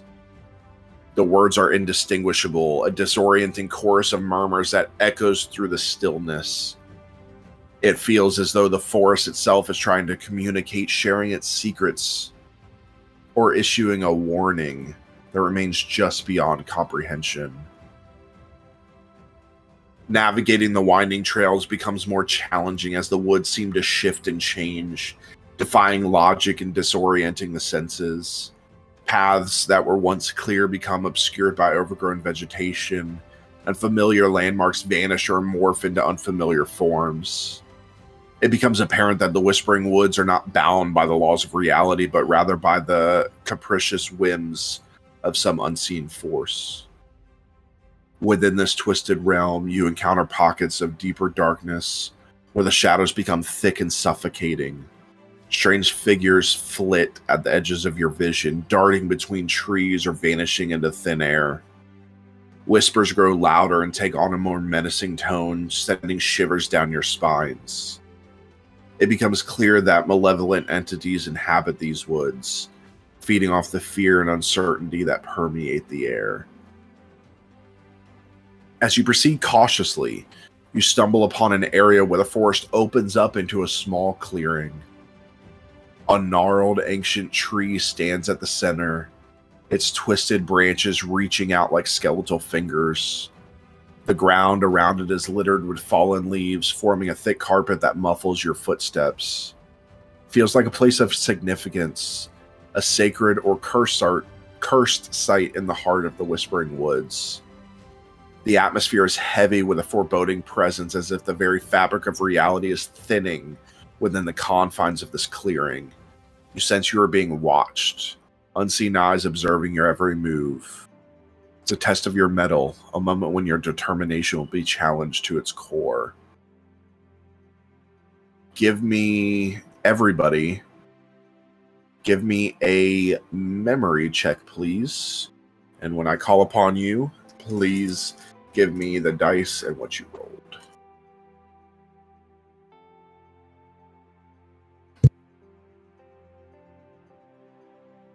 Lucian. D12, 11. Meadow. D10, 3. I thought this would be better for you, but I guess we were all wrong. I know. Mugwort. D12, 9. Fee. D12, 8. Fee? What about Fee? Get it? Shmee, what about me? Get it. Hook, one of the greatest movies ever written. He didn't watch it. I've only seen it once. Oh, I no, love I Hook. I But I haven't was seen like- that one. When I was Oh. like 8 when I watched it. It was One a of long Robin time ago. Williams' greatest movies. I love it. Yola. D12, 6. Okay. Reyna. D10, 5. And Ternus. D12, 3. Okay. Those of you that got a 50% or better, you know this place this place at the center of the clearing holds a profound significance within the Whispering Woods. It is known among the locals as the Tree of Whispers, a focal point of mystical energy and ancient wisdoms. Legends and tales speak of the tree as a conduit between realms, a bridge to the ethereal and the arcane. According to the lore, the Tree of Whispers is said to possess a profound connection to the spirits of the forest, granting it the ability to communicate and commune with the otherworldly entities that reside within the Whispering Woods. It's believed that the tree holds ancient knowledge and secrets whispered to it by the spirits themselves, hence its name. Those who seek guidance or seek to tap into the deeper mysteries of the forest often come to this tree in search of answers. It is whispered that the tree can bestow visions that reveal truths or lead the way to hidden paths. It acts as a conduit of the forest's collective consciousness, offering glimpses into the past, present, and possible futures.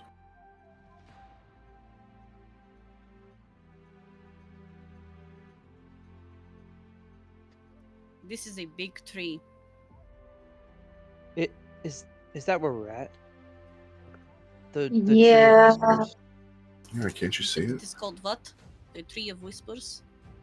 Yeah, that's That's that ugly thing is the Tree of Whispers. if You're not missing much, Raina. It's pretty ugly. You are so mean to our plant friend here. Yeah, me and plants don't get along at all. As a tree impales you through the stomach. Oh my god. Payback, bitch.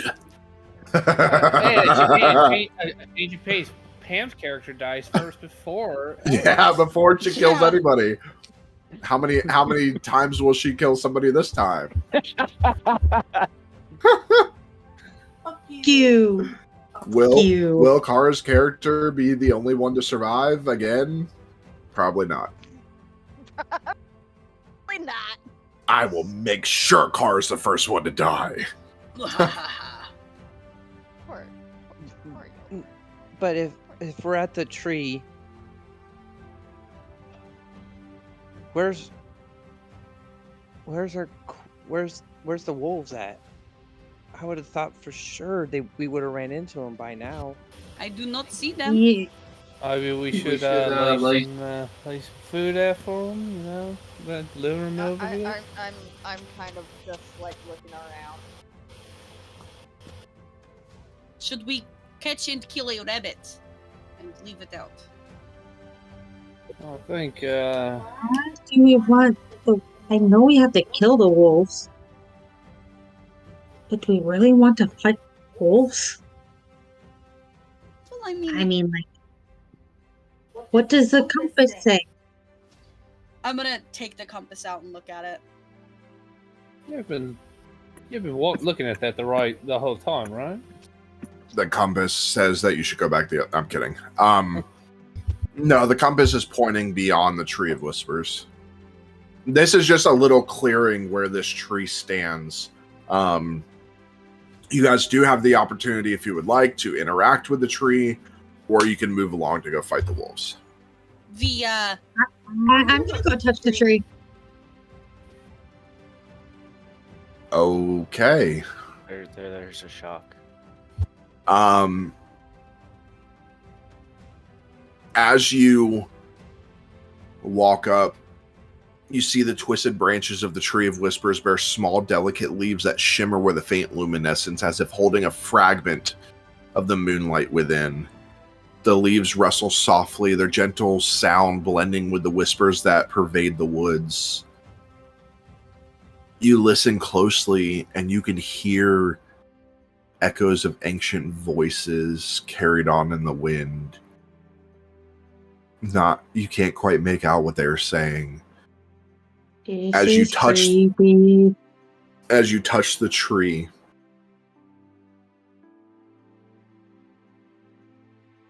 you get this overwhelming feeling of the mystical power coming from this tree. It's a beacon of both hope and trepidation, but also a potential source of guidance and understanding.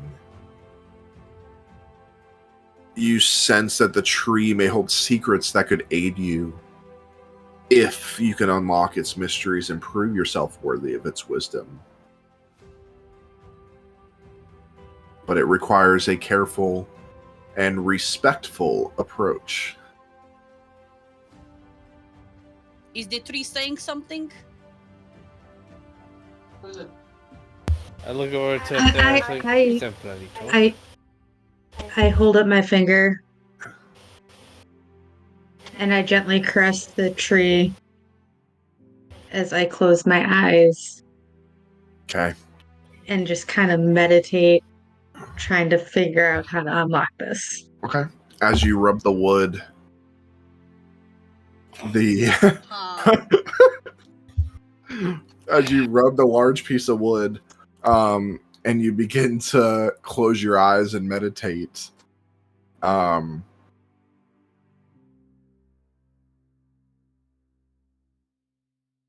give me a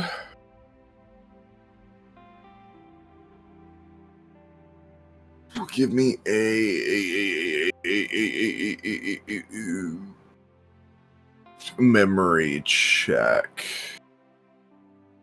Sucking at these. I mean, you already. Never mind.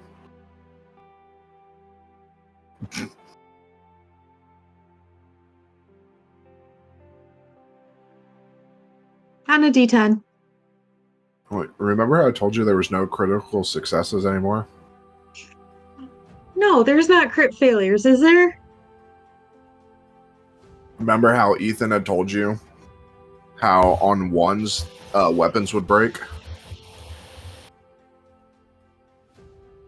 No. As you begin to try and concentrate and meditate, your arm sinks into the tree as you begin to be pulled in. Fuck. Oh my god! And I'm gonna try to hold her. No. Let you get sucked into the tree? You know, I'm help. fine. You don't look fine. Okay, she is fine, and I let go. She's Go not. ahead, not get sucked in by the tree for all I care. hello. Girl, you know- Shut it. Now, She has to pass this test.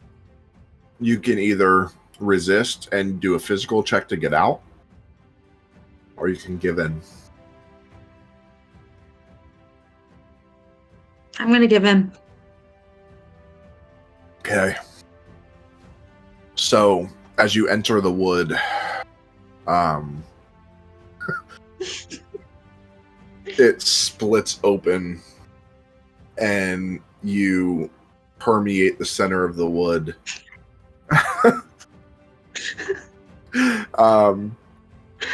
You give me an observation check. Okay, that's a D10. Okay.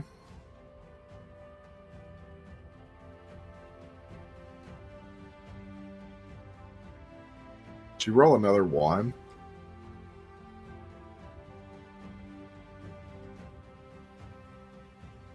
That's a 1. Yeah. Okay. Well, first death already. As you enter within the tree, you begin to hear hundreds of voices in your head all at once. Just a cacophony of words and sounds just plummeting inside your head. You feel like your head's being crashed against the wall. You can't see anything. It's I'm dark. sorry. I'm sorry. Don't know what you need from me. You open your eyes and you see a desolate landscape. And just on the horizon, you see a large face of a magma titan. Oh, fuck. And you get the sense that this is Zophos. But as you look around, The land looks familiar. Make another memory check. Okay, I'm getting different dice. I am sorry, Aaron. See I feel like what I'm cheating on you. Well, see what's happening is the dice are only good for one character. So now Yeah. you guys now need to all buy new dice. Exactly. Aaron, I might be hitting you up on that. I'm not responsible for any damage. Hey, dice. motherfucker! I mean, technically, There you Fine. if you started the dice now, they would be ready by the time we came up there, or pretty close to it. I will get with you after. I finally got a 10. Okay, out of 10? okay. This is your home in the not too distant future. The tree is telling you what's to come, what to prepare yourself and others for. You're not sure if the tree is trying to scare you from your task, or if it is trying to instill in you the need to fight. You just know What that do you you are mean? seeing the future. Is this what is to come? Or is this what... Or is this supposed to give me hope to fight?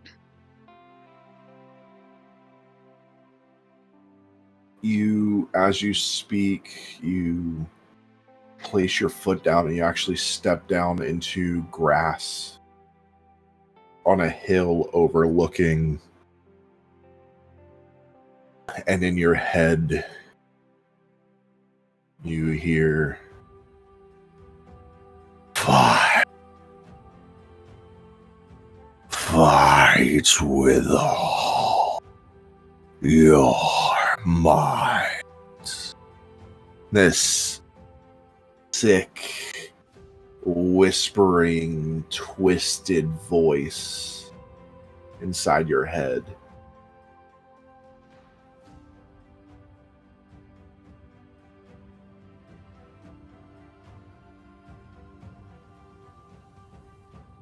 I will do what I can and fight as hard as I can.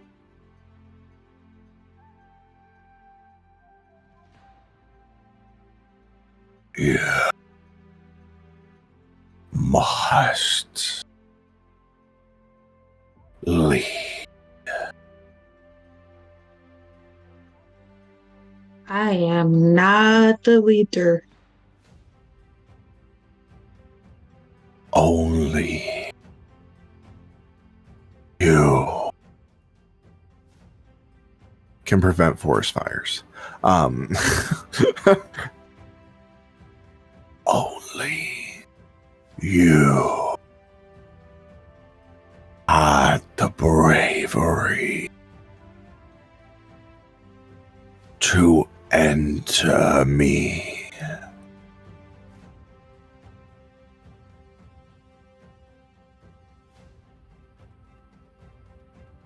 Well, Raina would disagree and say that I'm stupid, but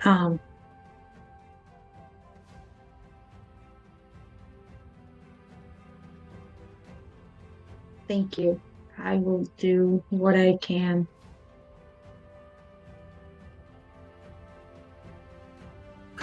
Go. Lead. You are blessed. And it spits you out. You fly out and hit, literally fall on your ass and slide backwards. Oh, fuck. You're right, Meadow. You almost said early. These are alive. You're right. Yeah, I think so.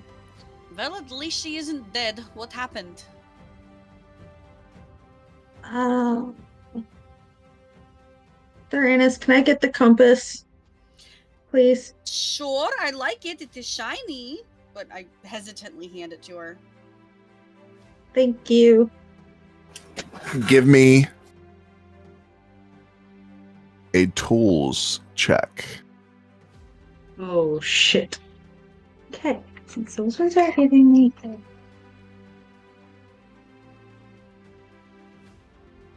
A D12, 6. Okay. As you grab the compass, it begins to. It was already pulsing before, but as you grab it, it's pulsating more. And just instinctually, you kind of tighten your grip on it a little bit, and these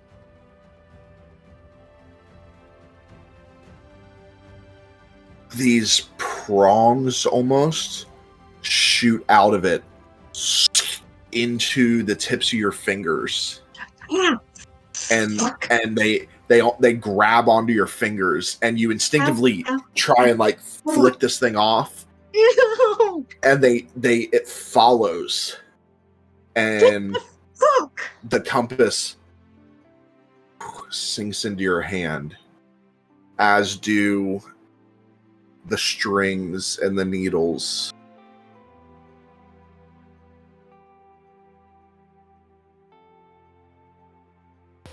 Oh, I've seen some weird shit in my time, but that. Am I still on acid? No, is he still on Atheon's blood? Dude snorting Austrium. Oh, Jesus Christ. That's like the drug here. Instead of that's the blue. That's the blue ice. It's just straight Austrium. I turn and look at Raina like, you remember how you always told me and some other people told me that I should keep my foot out of my mouth and stop doing stupid shit? That's kind of been your life's motto, but when have you ever listened to what I said? Yeah, well, the tree told me that I have to lead. I don't know what the fuck I'm doing. Does that mean I have to grow up? Because I don't want to grow up yet. We all have to grow up eventually. But that's no much fun. If the tree says that you must lead, then I would say lead. What does everybody else think? Wipe that grimace off your face. I told you never to grimace in front of other people. You can't see what I'm doing with my face.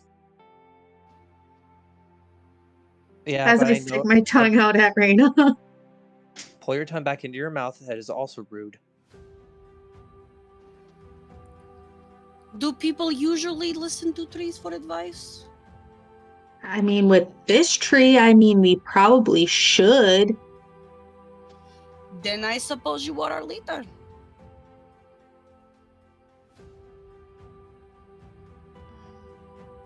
Hopefully I don't get anybody killed. I think we should just keep moving. Hopefully. In the right direction. Because now the compass somehow is in my hand. Literally. Yeah. Well, fair to say, lay down. Yeah, is there any like low-hanging vines I can cut and start trying to fashion into rope as we're going? You can certainly try. Okay. Would I see this? Yeah. Don't Would I? do it, Oh. Lucian. This tree is not worth it. I'm just saying vines. I never said from the tree. I'm not that dumb. Well, that's where the vines would be. Oh, well, then yeah, I do mean the vines. Don't. It's not worth it. Not worth preparations to saving your all lives? We can probably find vines on our way. Okay. Unless, do you want me to ask the tree if you can take some Sure. vines? Sure. I go up to the tree and I gently put my hand on it and is like, can we please take some vines to fashion rope? Do you have speak with plants? No, but I'm just kind of trying to Okay. see if they can tell me anything. If it hears me and will answer me, because I don't know what I just got sucked into the thing, so I assume that it can talk Roll a in d12. my mind. 8. Okay.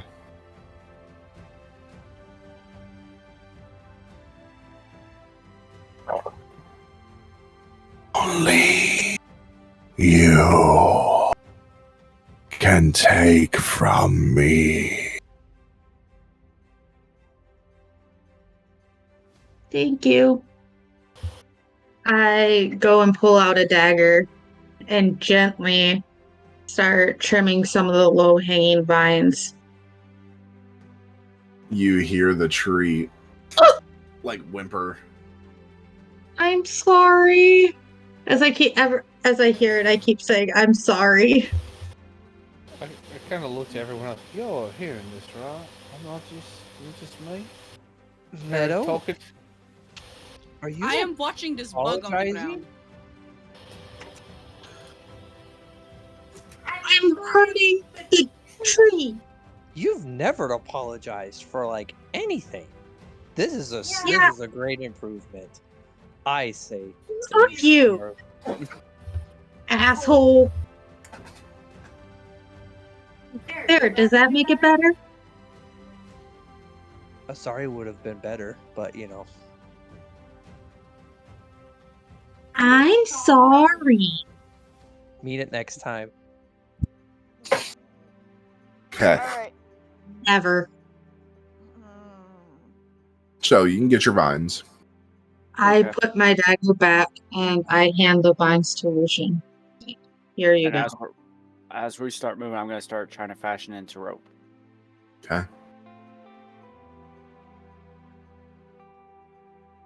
As you venture deeper into the Whispering Woods, you eventually arrive at the designated location where you are to encounter the wolves. The atmosphere in this part of the forest feels dense with an eerie stillness, as if nature itself holds its breath in anticipation of the impending confrontation. The area is a small glade bathed in dappled sunlight that manages to penetrate through the dense canopy above. Tall ancient trees surround the glade, their trunks adorned with gnarled roots and hanging moss. The forest floor is carpeted with a thick layer of moss and fallen leaves, muffling the sounds of footsteps and adding to the sense of an otherworldly realm.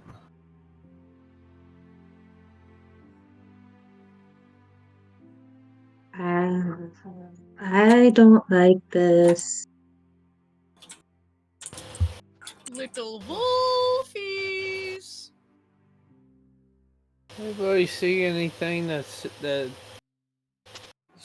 shows a wolf's been nearby? I don't know what I'm looking for. Nif, you're up.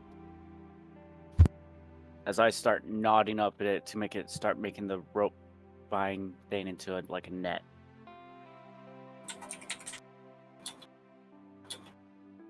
I look for any signs of nearby wolves. Okay. Make a observation check.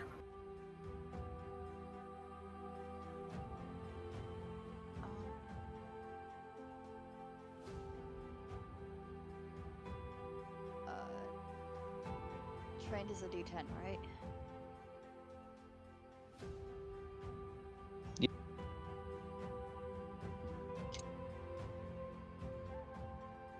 And that's a 4. Okay.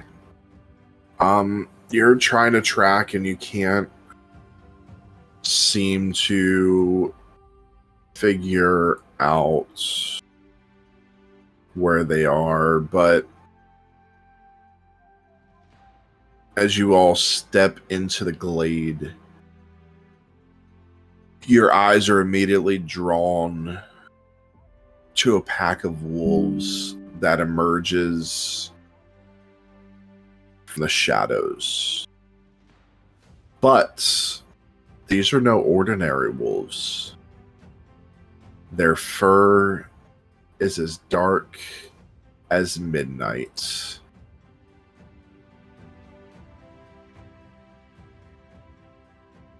Almost blending with the shadows around them. Their eyes shimmer with an unnatural glow, reflecting the inner power that courses through their veins. Each wolf possesses an air of intelligence and primal ferocity that sets them apart from any mundane creature. As out from the shadows steps 4 nightmare wolves and a nightmare alpha. For initiative, I need everybody to roll a d12. A straight d12. I did pretty good. Yeah, same here.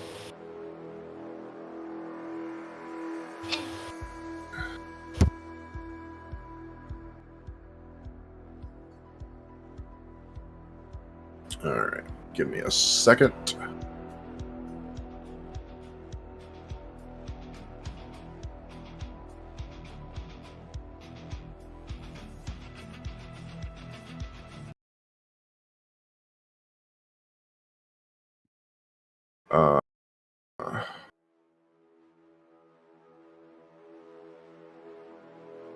It's actually 3.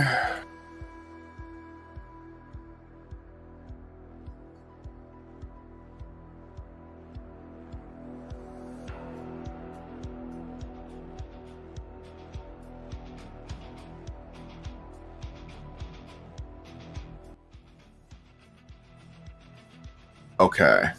And then... Ba-da-ba-ba-ba-ba.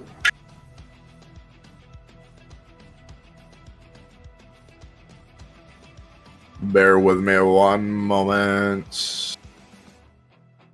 I'm assuming the big one is the alpha. Yes.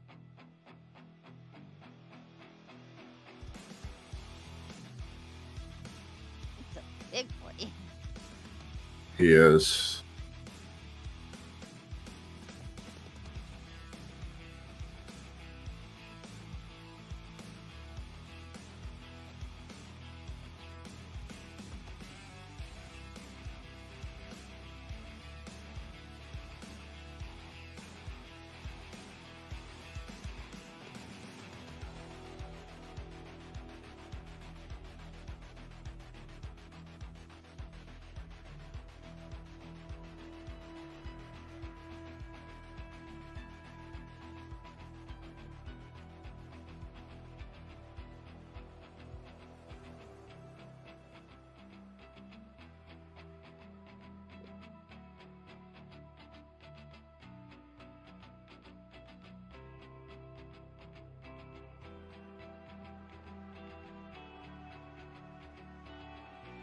Okay.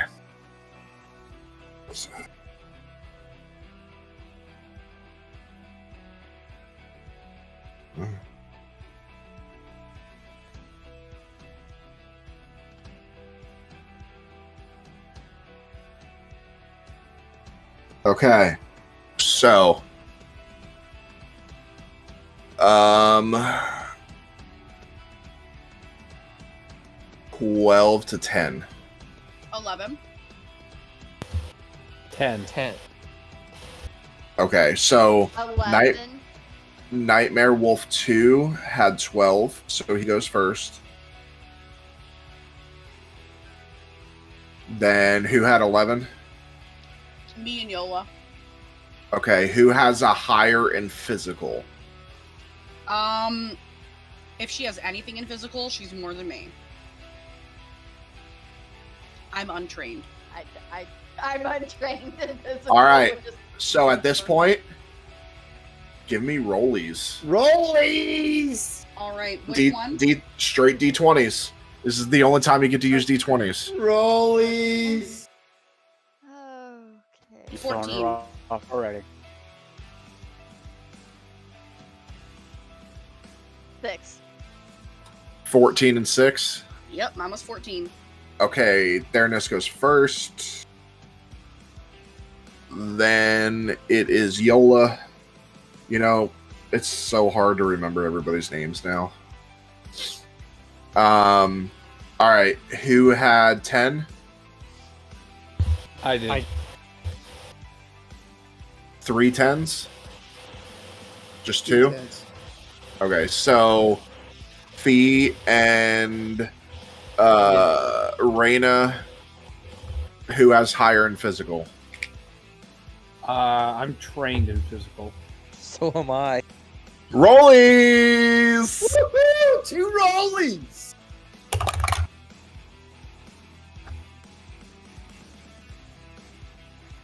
That I rolled a 13. 19. Ooh, Reyna first. Reyna. Then Fee. All right. I'll put the alpha after you because I forgot he got 10. All right, who got 9 to 6? 9. Okay. 6. So Mug is next. Nightmare Wolf 1 got 8. Then Meadow. What did you get, Lucian? 2. All right. What is your physical? My physical is trained. The Nightmare Wolf is master, so it goes first. Nightmare Wolf 3, and then Lucian. Okay. So, with that, let's pull this up. Oh, let's go! Let's go! All right. So, we're going to pull y'all down here. Lucian, Meadow, Mugwort. Sound like a fucking disease. Nithfi, Nithiola, Reyna, and Theranos. I Oh. don't see any of them. Neither do I. You will. There we go. It's because I put him in the GM layer.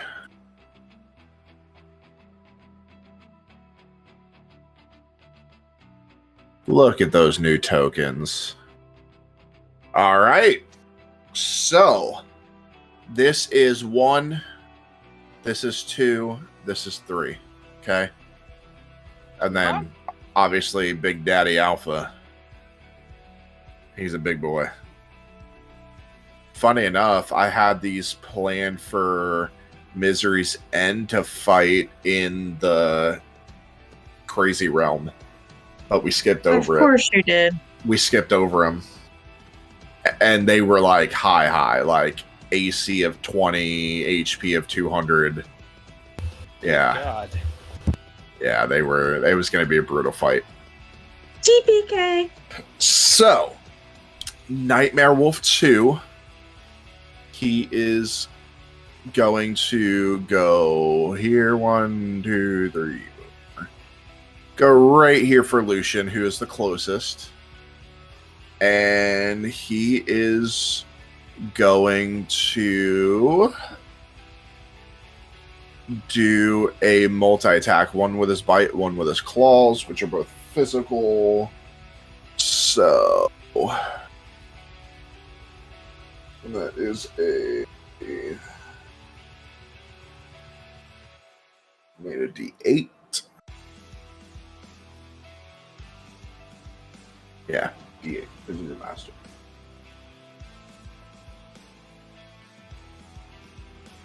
That is a 5. That succeeds. Do you have armor on? Yes. I Okay. have medium armor. Okay, so it hits you, scratches across your armor. You take no damage, but you do take 1 hit of your armor. Okay. Now, hold on. Fix this. Give me a second.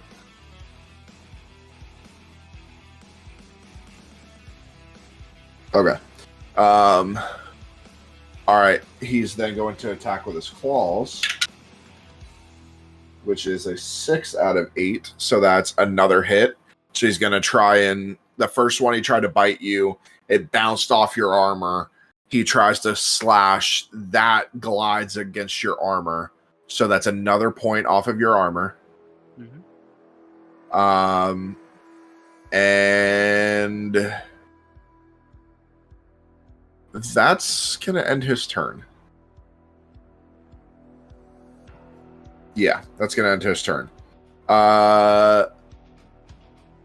Theranos is up with Yola on deck. Okay. I would like to use magic missile. Okay. First, I want to get like. Is it possible for me to get like over here without like screwing up my visibility? I want to kind of move so I'm not going to hit anybody, but I'm still kind of back. Yeah. Like out of the way. Okay, so that takes one of my actions, right? Yep. And now I'm going to use magic missile. Okay. That is destructive, correct? That is. Okay. So I will be using a D8. Okay. Who are you hitting? I think I get 3 targets. So I want to get this one, and this one. So all 3 at the top. Mm-hmm. Okay. I got a 7 out of 8. Do I have to roll 2 more times, or is that for all of them? Nope, that it counts for all. Okay, 7 out of But 8. they all have armor, so you just take a hint of armor. Okay. You take 1 hit from all 3. Okay, and then I think I have 2 more actions. So I would like to use. Let's go with Shocking Grasp against the Alpha. Okay. That is a touch. Oh, is that by touch? Shocking Grasp is touch. Okay, that is my bad. I will do. I'll do a thunderclap in the center of them. In that case, it says it's a physical save. Okay, Thunderclap. Physical save for all of them. Let me see. They are. Wolf is master in physical. So.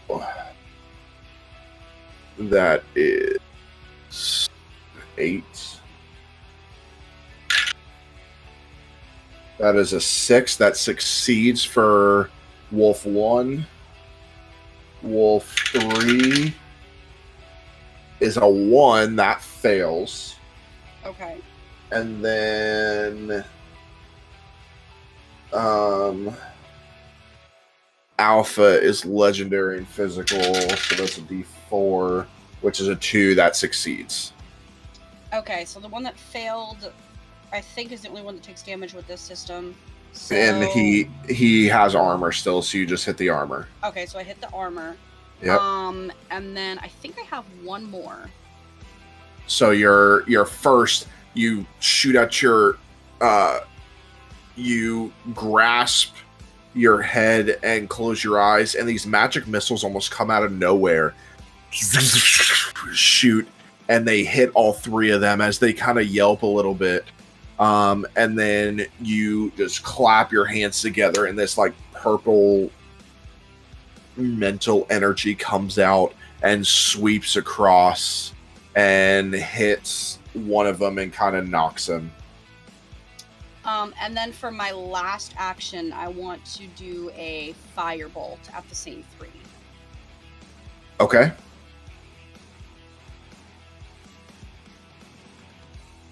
Six. And I'm a master, so it's out of an 8. Okay, so it does hit all 3. They all have armor again. Okay. So you're knocking their armor. And that's all I can do. Okay, so these firebolts hit their armor. All right. So with that, next up is Yola with Reyna on deck. I'm actually going to move to where I can hide. Okay. You can go like over here and try and hide in the trees. With that, though, if you want to hide, so your movement's going to take 1 action. To stealth is going to take a 2nd action, which would leave you 2 more still. Mm-hmm. Okay, so go ahead and give me a sneak check. All right, and I'm a master at sneak. Okay, so it's that's a D8. Yep. God damn it, that's a 3.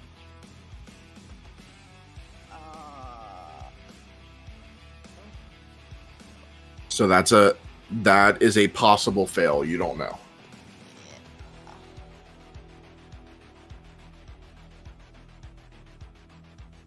Okay. And I'm going to. Before you just keep in mind, everybody, if your class has bonus actions, that counts as one of the actions. It's 4 actions total. Okay. Right.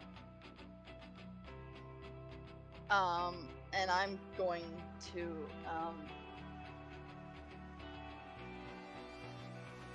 draw out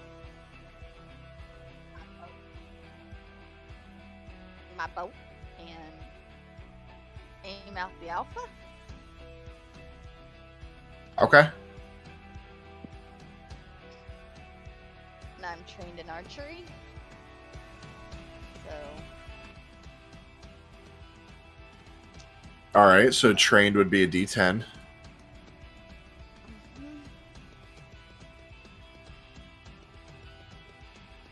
well, that's a 7. Okay. That does hit. He does have armor. So you knock a bit of armor. Mm-hmm. Okay. And I believe you have 1 more action. Yeah, I'm gonna Do it try again. and hit again. Okay. That's a 9. That hits. That's 1 more knock of his armor. His armor's getting down. So you rush over there, try and hide in the trees, and 2 quick arrows that hit, and he kind of yelps a little bit, but is still standing. All right. Reyna. You're up. I cannot wait for y'all to see this. This secret class. So kind of hearing the commotion going on, hearing the guttural growls of the wolf, I reach into my backpack, or I pull out a section of the backpack that's got a small pouch in it, reach up, and I begin to reach in and kind of seem like I'm fumbling through something before I find what I'm looking for, and I pull out, and it's a mask. This mask looks like a fox. As I put on the mask, and you watch as magic poof, transforms me into a giant fox. I'm not as big as a wolf, but I'm definitely about the size of a medium-sized dog. As I lunge towards the wolf that is attacking in front of Lucian. Okay, that is number 2. And I am going to roll using a one-handed strike. So movement costs 1, attacking costs 1, and I'm going to claw first. And that's a 4 out of a D4, because when I don the mask, I become a legendary in that skill, but only while I'm wearing the mask.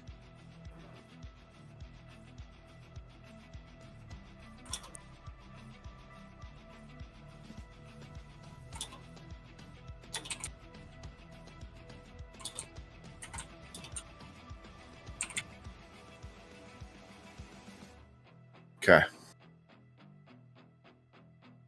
What you got? I got a 4 on a D4 because they are 4 on a legendary in D4. one hand. Okay. So you do hit. And hold on. Give me 1 second. I'm gonna send you a message really quick.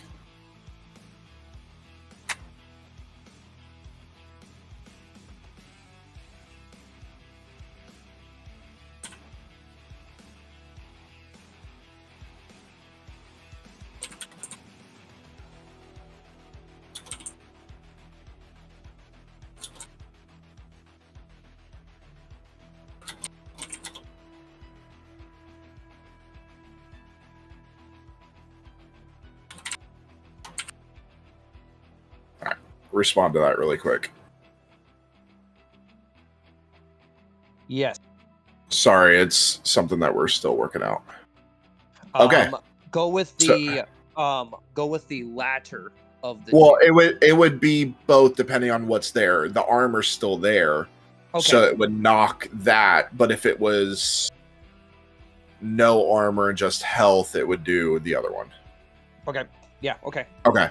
So with that D4 out of 4, I did misspeak earlier. We just thought of an addendum. That 4 out of 4 is a crit.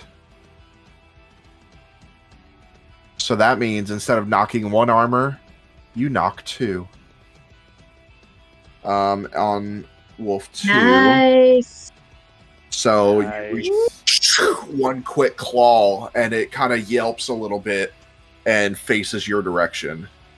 I'm going to get some.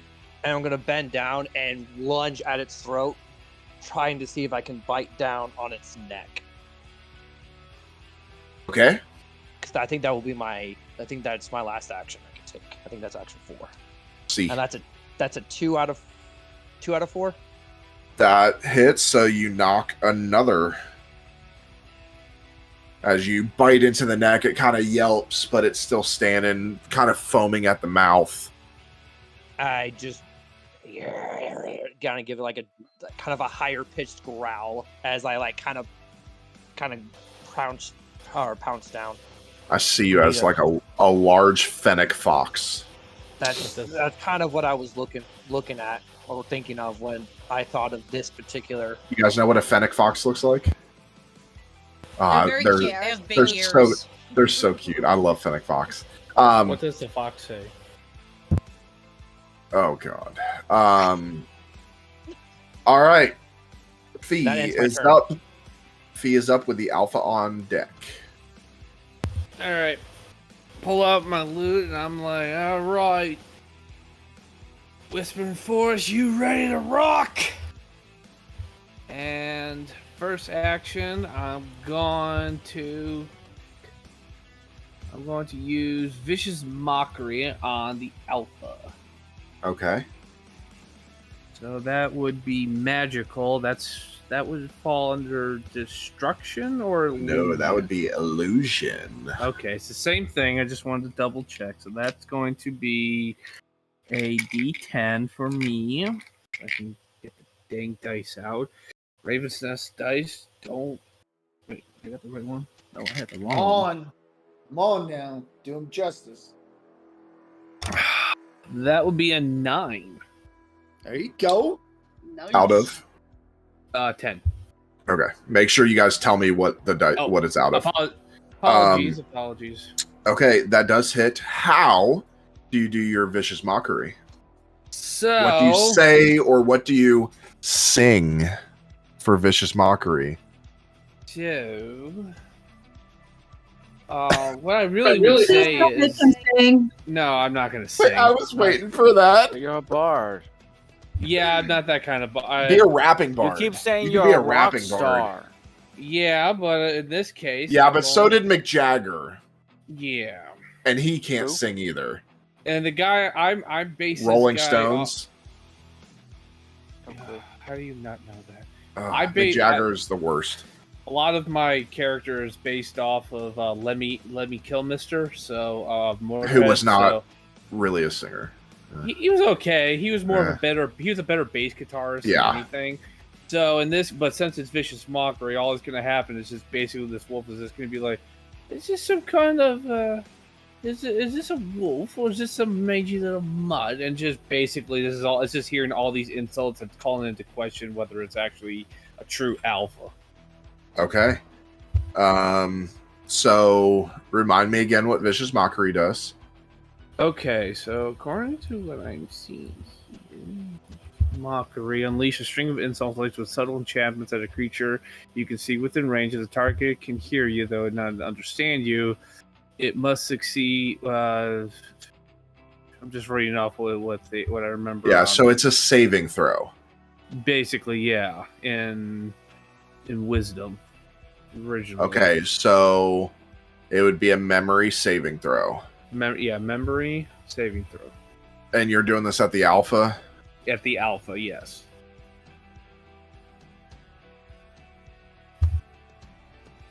It fails Okay. with a 5. Nice. Okay, So- so Yeah. what happens to it? So in this case, I would say it's just getting more angry. Just it's just trying to find out who the hell is insulting it, and I would say it's not even really paying attention to the rest of us. So it, because it normally does psychic damage, you do knock armor from it.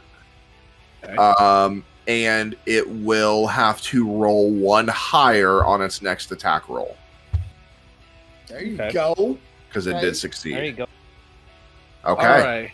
you have 3 more actions. So with that, Toward. No, I can't do that. Because I think you guys are in the you guys are in the way. I would go after the wolf that's attacking Lucian.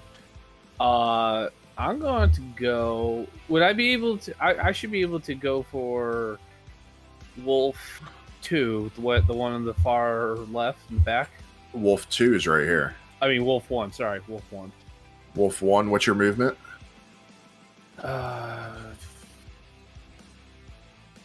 30 feet. So 5, 10, 15, 20, 25, 30. You can get right there. Okay. So with that, that's an action. So I have 2 more left. With Correct.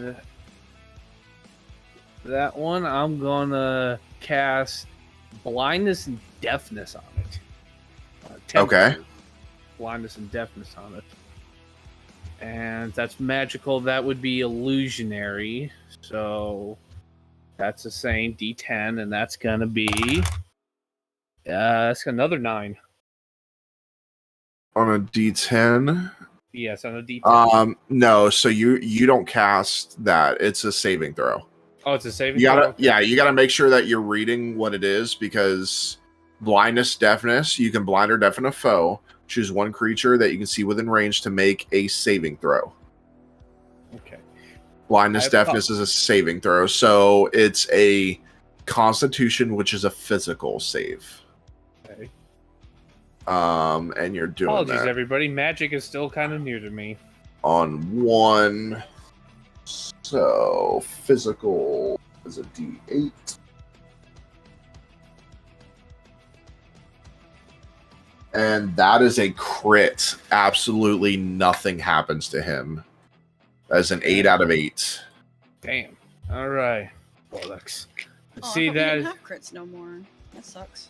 No, I just said that we did. Oh, when okay. when Ethan got a D4 out of Oh, 4. okay. Okay, gotcha. I said we made an addendum. Oh, okay, gotcha. I got you, Elliot. This is. I'll type you what we're typing up. What I'm thinking. All right. So with that, actually, I'm not liking where I'm at. I'm going to use Dimension Door and fall back to my previous location. Okay. With Dimension Door, that's conjuring, so you need to do a conjuring check. Okay, and in that case, that's going to be a D12 for me because I am untrained in conjuring. Out of a D12, I rolled a 6. Okay, that succeeds. You can There you go. pop back. There you go. Yeah, Okay. I just saw what that alpha was, and I was like, ooh, not good. Yeah, it's a good thing because he's up next. Alpha is going to move up to here. And he is going to go after this confused gentleman right here who doesn't know what he is. Why are you going after me? Wow, that was going actually after me. pretty close. Better you than me. Right, not too bad, huh? Yeah, no, it was still bad. So he's No, going you to still suck. make a multi-attack, and that is 2 bites and a claw. Okay. So physical is legendary, so that's a D4. You got so fucking lucky. That was a 1. Nice. So he misses the first one. Is that all you got? Go with another one, which is a crit. Uh-oh. No. So he bites you. He knocks 2 armor. 2 off. Okay. Knocks 2 armor off. And then he's got 1 more with his claw, which is another 4. Which his claw knocks 2 more. Give me Chris. Are you out of armor? Oh no, no, I'm Okay. good. Good, because he's got 2 more actions. But he's not going to use them. No, the enemies don't have the same amount of actions as you do. They only get 2: movement and an attack. Unless they are high up. Okay. So now it's Mugwort with Nightmare Wolf 1. It's be Mugsy's turn. You okay there, Mugwort? I'm fabulous, lass. I would like to rage. Barbarian. And I will. I get 2 attacks per action. So I will do a 2-handed attack against the alpha. Okay.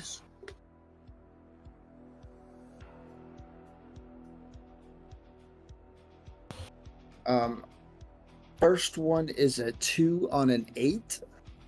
Okay, So that misses. Yep, you swing wide. Next one is a 7 on an 8. That one hits. So that knocks one. Okay. I have 2 more attacks or 2 more actions. You technically have 3 because you haven't moved. Oh, that's right. Okay. So you technically can hit 6 more times if you don't move. Okay, let's do this. That is an 8 on an 8. That's a crit. So you knock Oh, 2 crit. more. You knock 2 more armor Okay. as you just lay into them. That is a 6 on an 8. I need you to roll your damage Oh. as he is out of armor. Kill him. Okay, so that is So, going to be- For you are a master on your two-handed, correct? Correct. Okay, so when you do that, you're going to roll your damage is 2d6 plus 10.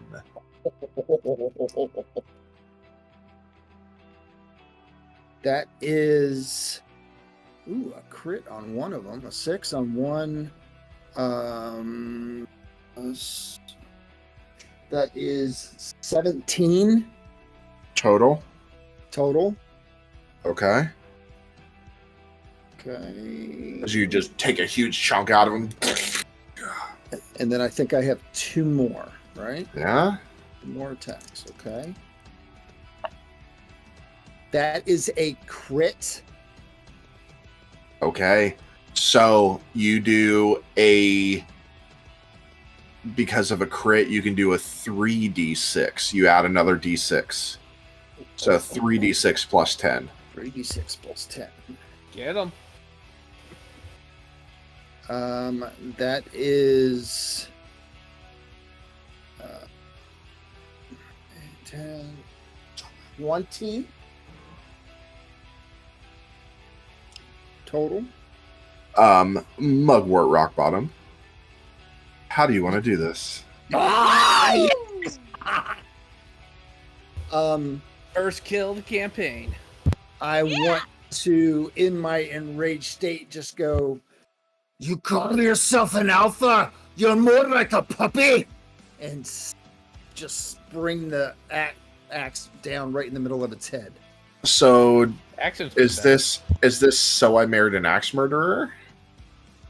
Yes, it is. Great Michael Myers movie. If you have not seen it's So I Married an Axe Murderer with Mike I have Myers. not.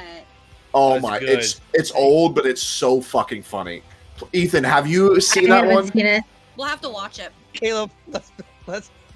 Hey, let's- you have seen some weird movies. This is Right. true. Go Ones on, that go we on. did not expect. But guys, please go see So I Married an Axe Murderer. It it's is a great movie. fucking hilarious. Great movie. Like, he does his Scottish accents, he plays his like dad and all of that. It's It's like hilarious. typical Mike Myers where he plays like 6 characters. Yeah. Oh my It's great. Especially with the Piper. The Piper is down. I repeat, we've got the Piper down. Okay, so that ends your turn with the alpha falling and dissipating into ash. Yes. All right, number 1's turn, who is up here. He's pissed. He's moving his way down to you. Okay. And he is going to make a bite attack and a claw attack, which he's a Okay. master, so it's a D8.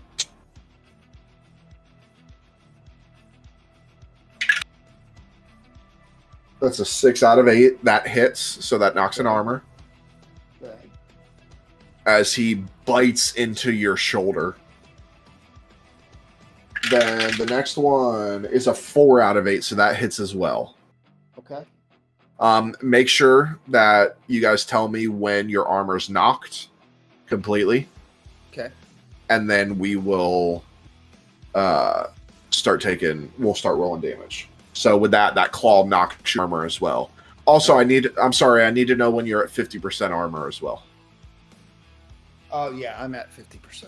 Okay, I was so at just 50% before that. just for next time. So Okay. I also need to know when you're at 50% because you need to roll using your armor roll to see if you take half or full damage. Okay. Or if you take half damage or no damage. Okay. Okay. So All right. if you get hit again, you'll have to roll. Okay. Everybody got it? Yep. Okay. All right. So that ends his. It is time for Meadow to go with Nightmare Wolf 3 on deck.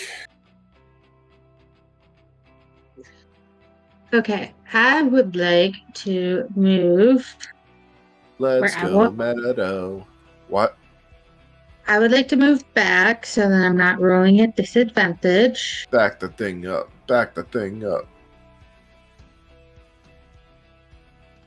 And then at Wolf number 1, who just hit Lucian, I Nope, am not going Lucian. to. Oh, Mugwort. Yeah. Who hit I would Muggle? like. Hit the Muggle. Who hit Muggle? Yeah. At second level, I'm going to do Magic Missile. Okay. That is 4 missiles, I believe. So no. That's- So we don't do the separate missiles. Okay. So with magic missile, it's just you. It depends on your training and destruction. I'm a master. So you can hit up to 3 targets or 3 on the same target. I'm gonna try and hit all of them. Okay. So 1 missile apiece. So roll a d8. And then do I add anything to it? Nope. It's only damage. Is that an 8? I crit. I Woohoo! crit. There you go. All right. So you do hit all Nice, 3. nice, Sonny. You knock 2 armor from all 3 of them. Nice. Awesome. Okay. All And right. then are we still doing it? That's 2 actions. So are we No. still doing it where we can only do 1 spell? No, not until campaign 2. You can keep doing it. Alright. At first level, I'm gonna cast Magic Missile again Okay. and try to hit all 3 of them. D8. Another crit. There we go. Okay. Right. Now their armor is halved, so I need to check for each of them. So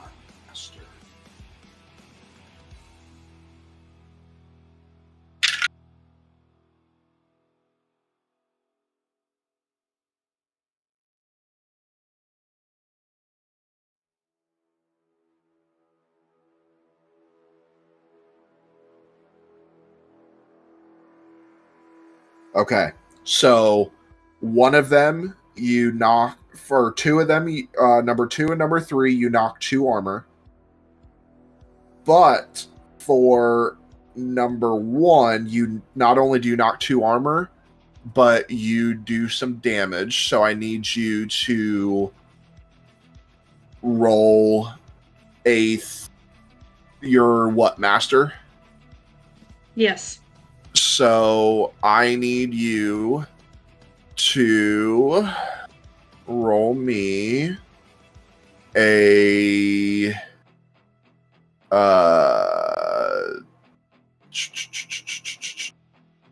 sorry 3d6 plus 5. And the only reason it's a 3d6 instead of a 2d6 is because you crit. This is a crit. Come on. Now, I will say, because he failed, You don't get full damage because he still has armor, but you get half. Make sense, everybody? Yes. Okay.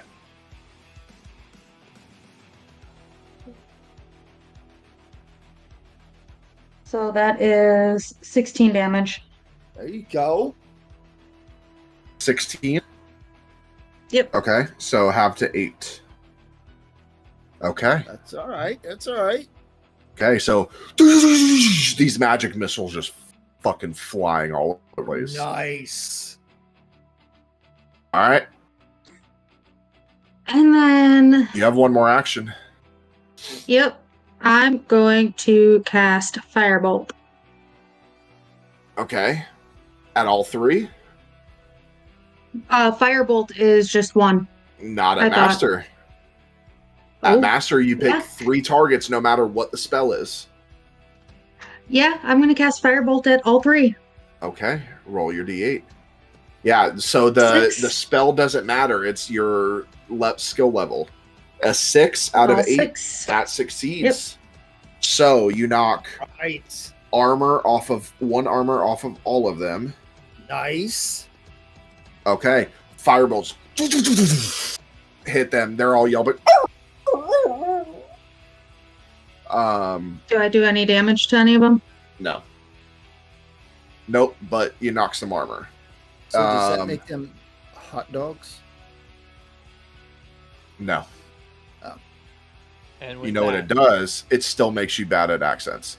Um, And with that, I retire as It is- the Magi's jokester.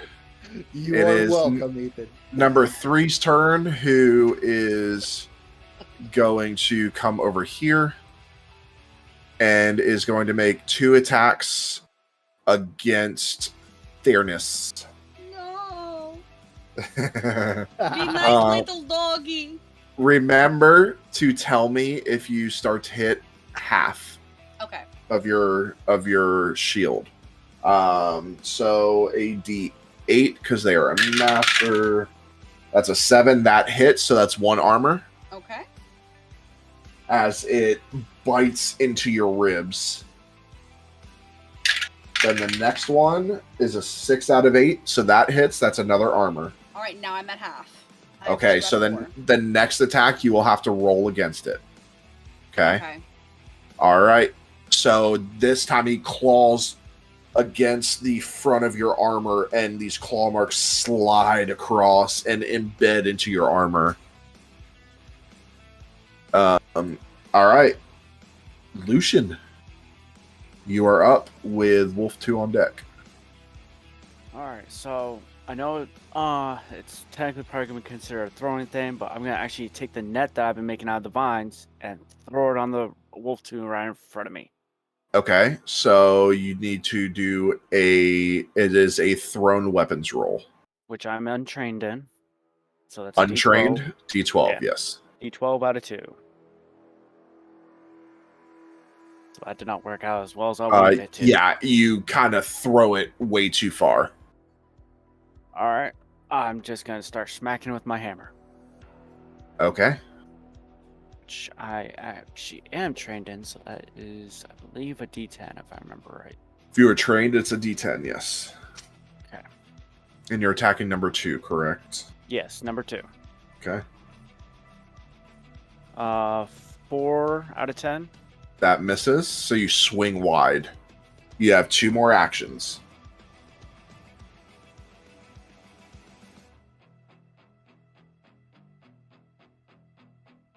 You said I threw the net too far, so it's probably way too far on my reach, isn't it? Correct. Alright, then I'm going to swing 2 more times. Okay. 3 on the second one, switching Miss. dice. 8 on the third one. That one hits.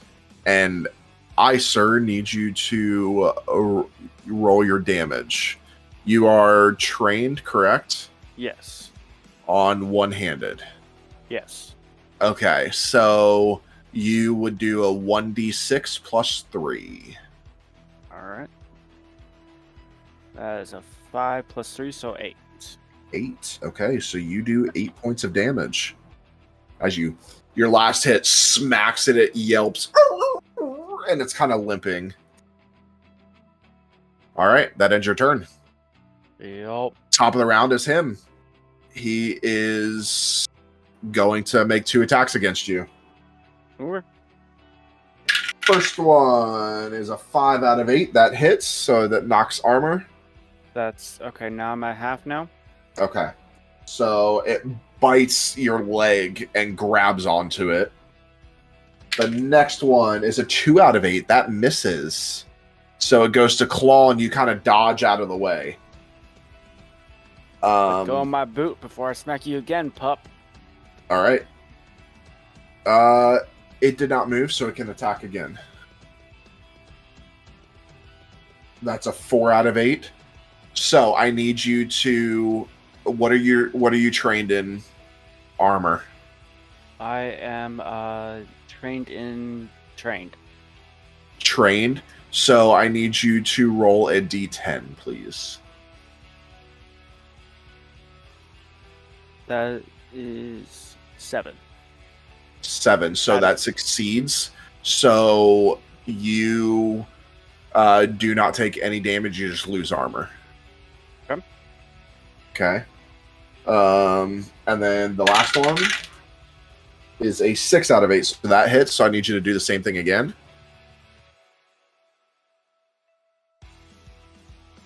That is the opposite of what I wanted. That is a 1.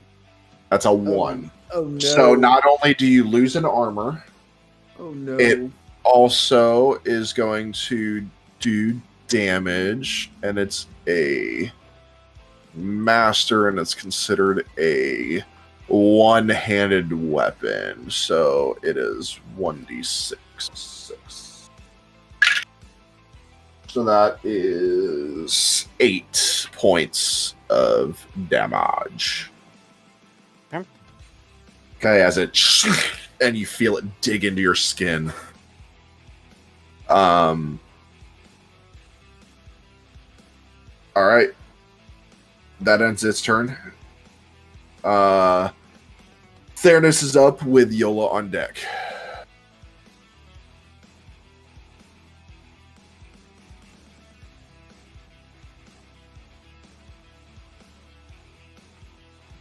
I'm sorry, what'd you say?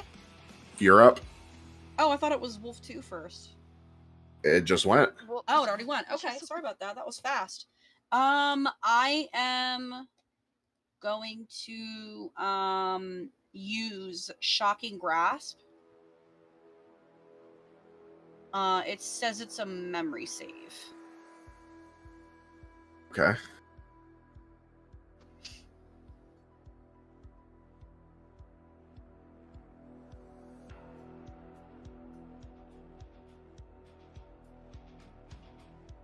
That's a 7 out of 12, so it succeeds.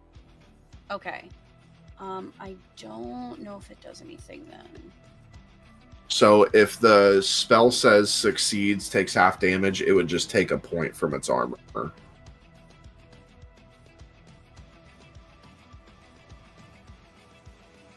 Let me just double check. No, it doesn't say anything about a miss, so it must just not do anything. Yep, it misses. So you go to reach out, and the wolf kind of nips at your hand, and you quickly pull away. Okay. In that case, are opportunity attacks a thing?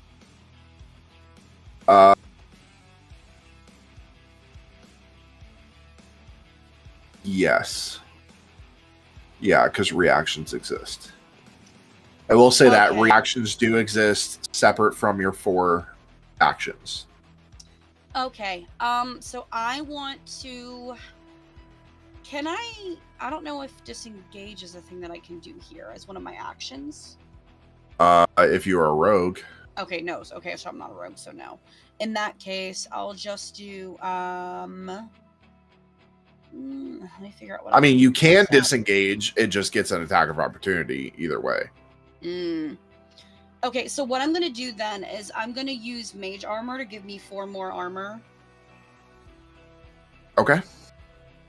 And then I'm going to try to back up. and I want Okay. to go as far as I can go. It doesn't. What's say your on my movement? sheet. It does not say on my sheet. Probably 30.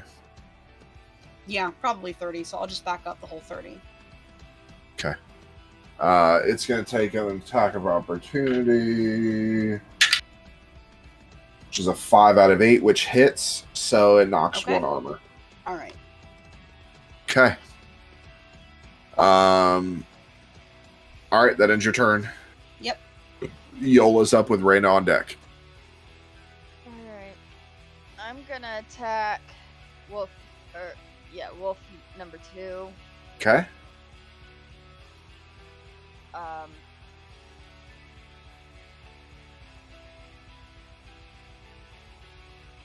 My bow, which I am trained in. That's a 10. On a 10. Woo! And There on you a go. 10, Nice. All right. Right on. that's a crit. You were doing what? I'm sorry? Bow. The bow? Archery. Okay, that's a crit on number 2. I need you to roll damage for me. So, what are you trained in ranged weapons? Archery. I'm trained in. You're trained, just straight trained. Okay, Yeah, so you do a 1d6 plus 4, and actually make it a 2d6 because you crit. And what about sneak attack?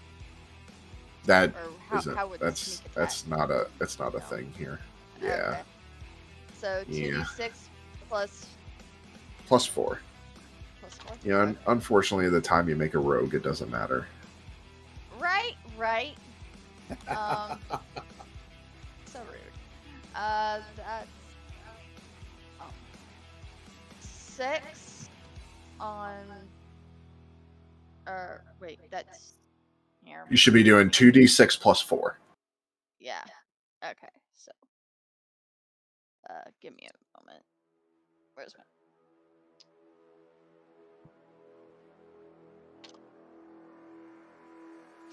Total of 7.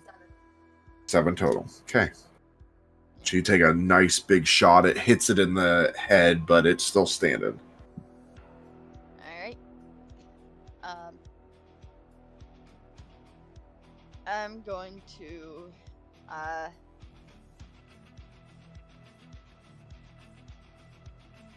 do it again. Okay. Aim another shot. Oh, that's 2. On a 10. 2. Yeah, that misses. It kind of goes wide. You technically have 2 more actions. You have a total of 4. You haven't moved. Yep.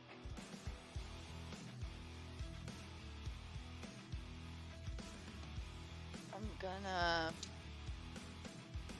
shoot again, and that's a 6 on a 10. 6 on a 10. That hits. I need you to roll damage. That's a 1d6 plus 4. That would be a total of 5. How would you like to do it? There you There go. you go. All right. Nice. Hitting the first one, I knocked my second arrow.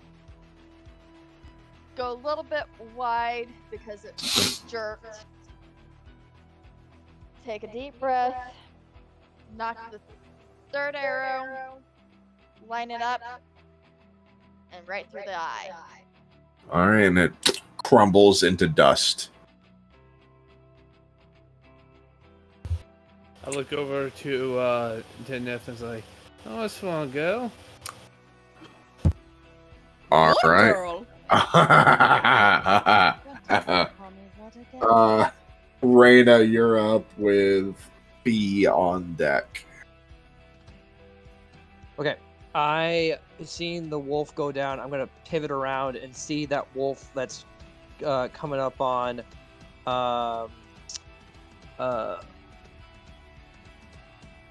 Mugwort. Just want to make sure I got the name right. I'm gonna turn around and move and then lunge in and try and bite it on the throat. Okay. That is numero uno.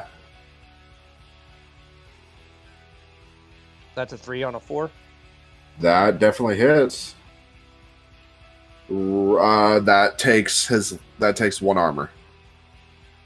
Okay. Kind of not seeing that it's kind of still kind of standing. I'm going to go for one of its legs next.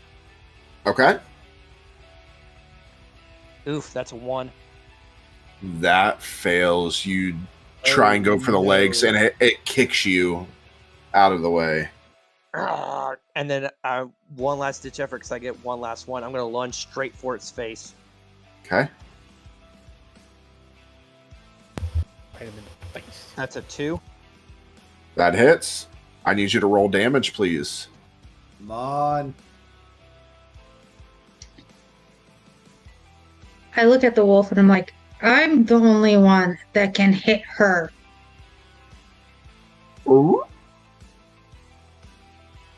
It's a husky. Or my German mine is Shepherd very that talks.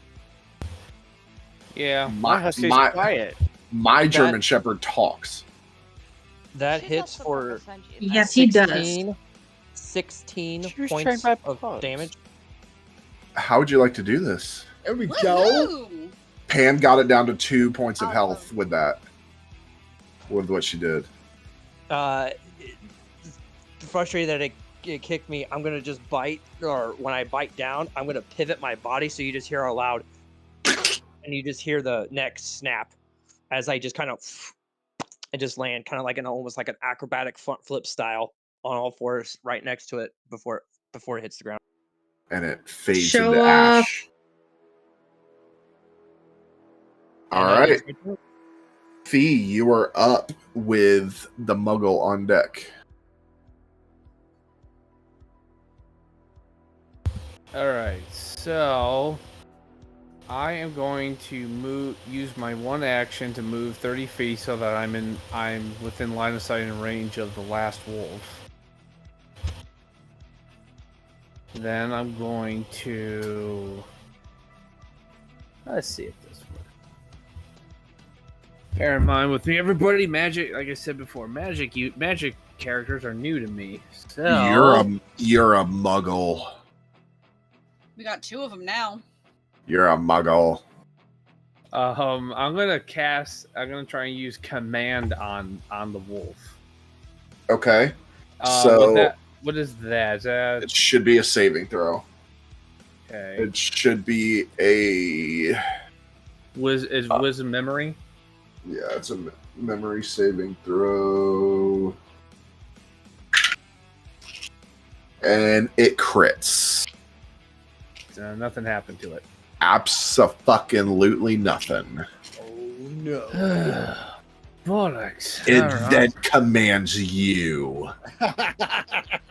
Can you imagine? If it was a That's just magic user, it would do that. Yeah. Oh. On a crit. On a crit, it would reverse it. Okay. All right. So then I'm gonna.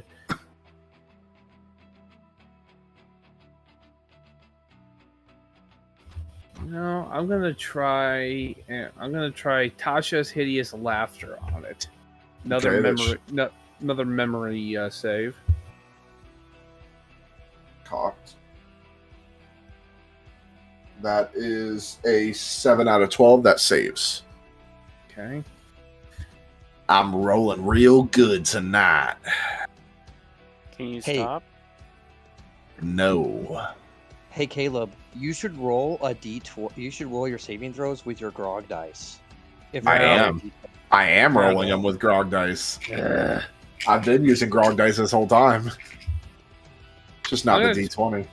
You know what? Then I'm gonna try Earth Tremor on him. It's my last attack I can use. Okay. So that is It's an attack or a dexterity. saving throw. I believe it's a saving throw. So then it's a physical save because it should be Physical. dex. Yeah, physical. Oh, perfect. That's a D8. The master. And that's a 4 out of 8. It succeeds. Damn. So everything you're throwing at this wolf is just like, ha, ha, ha. Yeah, buddy. I This is believe for that's your the, pop dancers. I think, yep, that's it for me.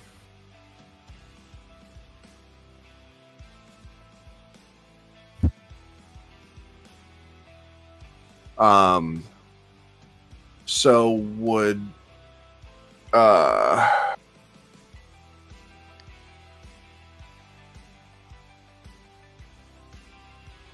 sorry, hold on.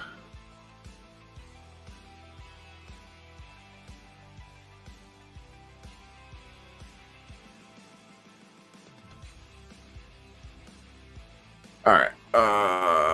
Okay. All right, it's Mug's turn. Meadow on deck. Okay. I want to go up here and attack this critter. Okay. First one is going to be 7 out of 8. That hits. Roll damage. So for a two-handed weapon, as a master, you are going to roll a 2d6 plus 10. Plus 10 gives me a total of 17. How would you like to do it? Oh, Hell yeah. Oh, yeah. Yeah. Now he's Swedish. Yeah. Yeah. I'm so Big summer. confused. Big summer blowout. I'm so confused. Yeah. I would like to approach the wolf and swing the axe in an upper direction and catch it underneath its chin. And you swing it, and it splits it in half. You see the skull fold before it hits the ground and turns to ash. Yeah, very good. Very good.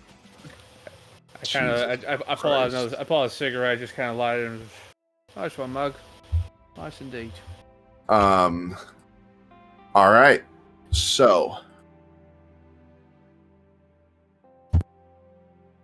with that,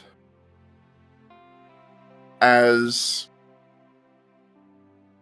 you defeat the nightmare wolves, the tense atmosphere begins to ease. The howls of the defeated creatures fade away, and a moment of relief washes over you. The darkened forest seems to calm, as if acknowledging your victory. The shadows retreat, revealing the faint light of the moon filtering through the canopy above. The air becomes crisp, carrying with it the scent of damp earth and pine. You find yourself standing amidst a clearing, surrounded by towering trees. The ground is covered in a soft layer of moss and fallen leaves, creating a cushioned carpet beneath your feet. Rays of moonlight pierce through the branches, casting ethereal patterns on the forest floor. The silence is broken only by the gentle rustling of leaves and a distant hoot of an owl. As you take a moment to catch your breath, you notice a subtle change in the atmosphere. The air feels charged with a faint magical energy, and you can sense a subtle presence, as if the forest itself is watching you. It's as if the very essence of nature is acknowledging your bravery and offering its silent appreciation.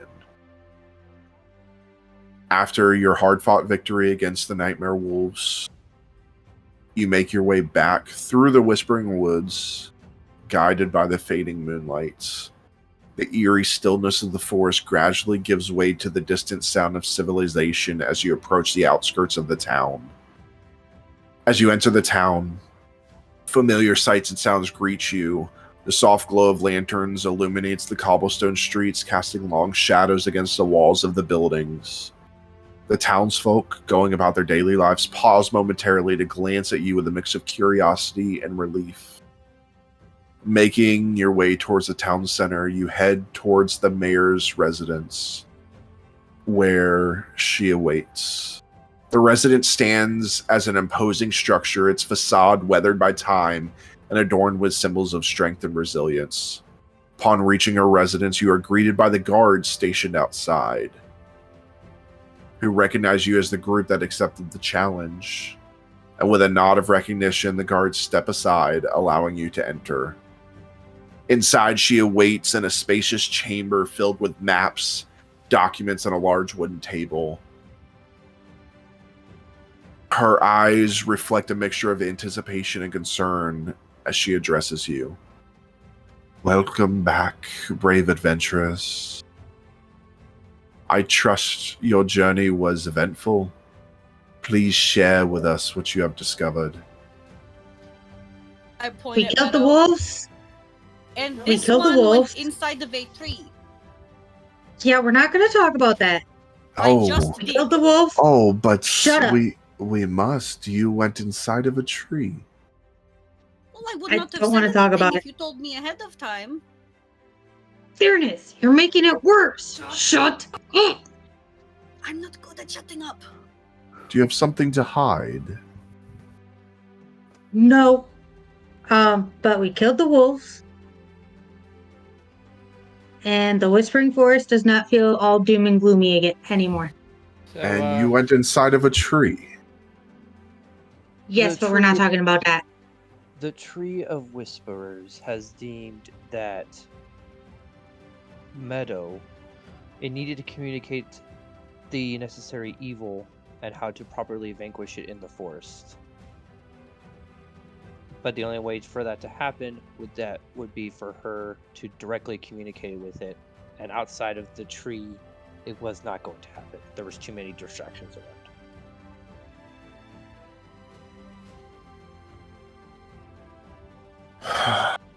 Interesting. So you are now one with the tree. That's what I gathered. I hope you weren't looking for your compass back either. Yes, it went into her skin. It what? I don't know. never She mind ate about it. something. Never mind about No. that. No.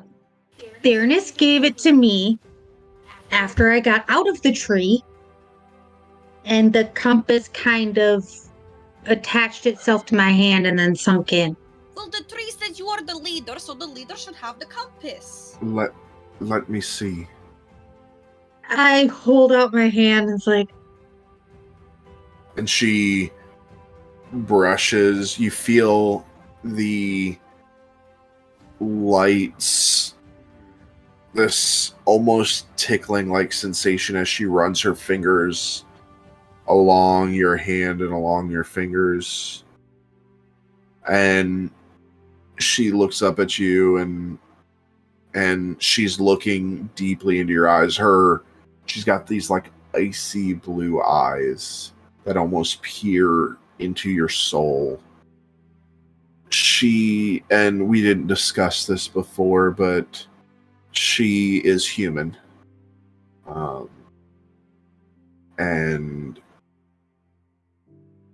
she's in her late 20s, early 30s. Considering everybody else that lives around here, she's fairly attractive. But she runs her fingers along and around the circle of the compass and then looks up to you. Very interesting. you know, people usually buy me dinner before they start caressing my hand. People usually buy things instead of taking them. Okay, technically, this is not my fault. How was I supposed to know it was going to melt into my hand? You didn't tell us that. I did not expect you to be the one. The one what? Legend tells of a great leader who would rise to greatness with their followers instead of being great already. They would learn with the followers instead of just teach.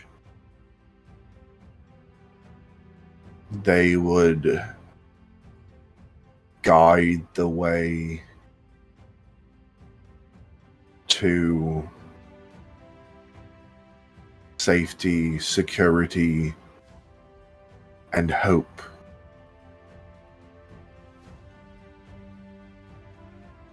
Oh, yeah. Right, They a little also help, please. they also do not swear. Oh, I'm fuck just that I'm shit. just Raina, I'm just kidding. Meadow. Why are you saying your own name? I was about to say.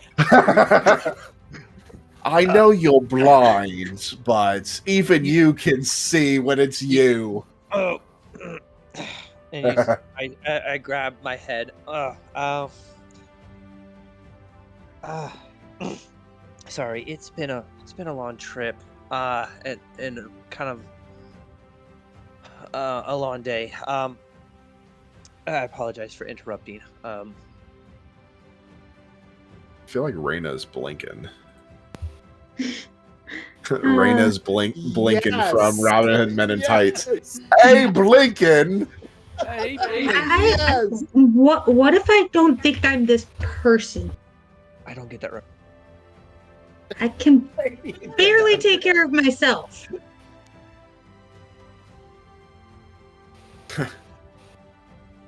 It seems you don't have a choice.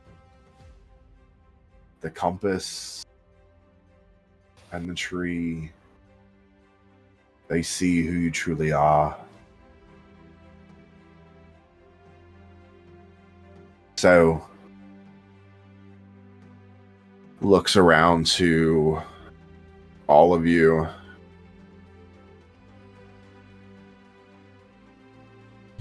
Your success against the Nightmare Wolves speaks volumes about your abilities.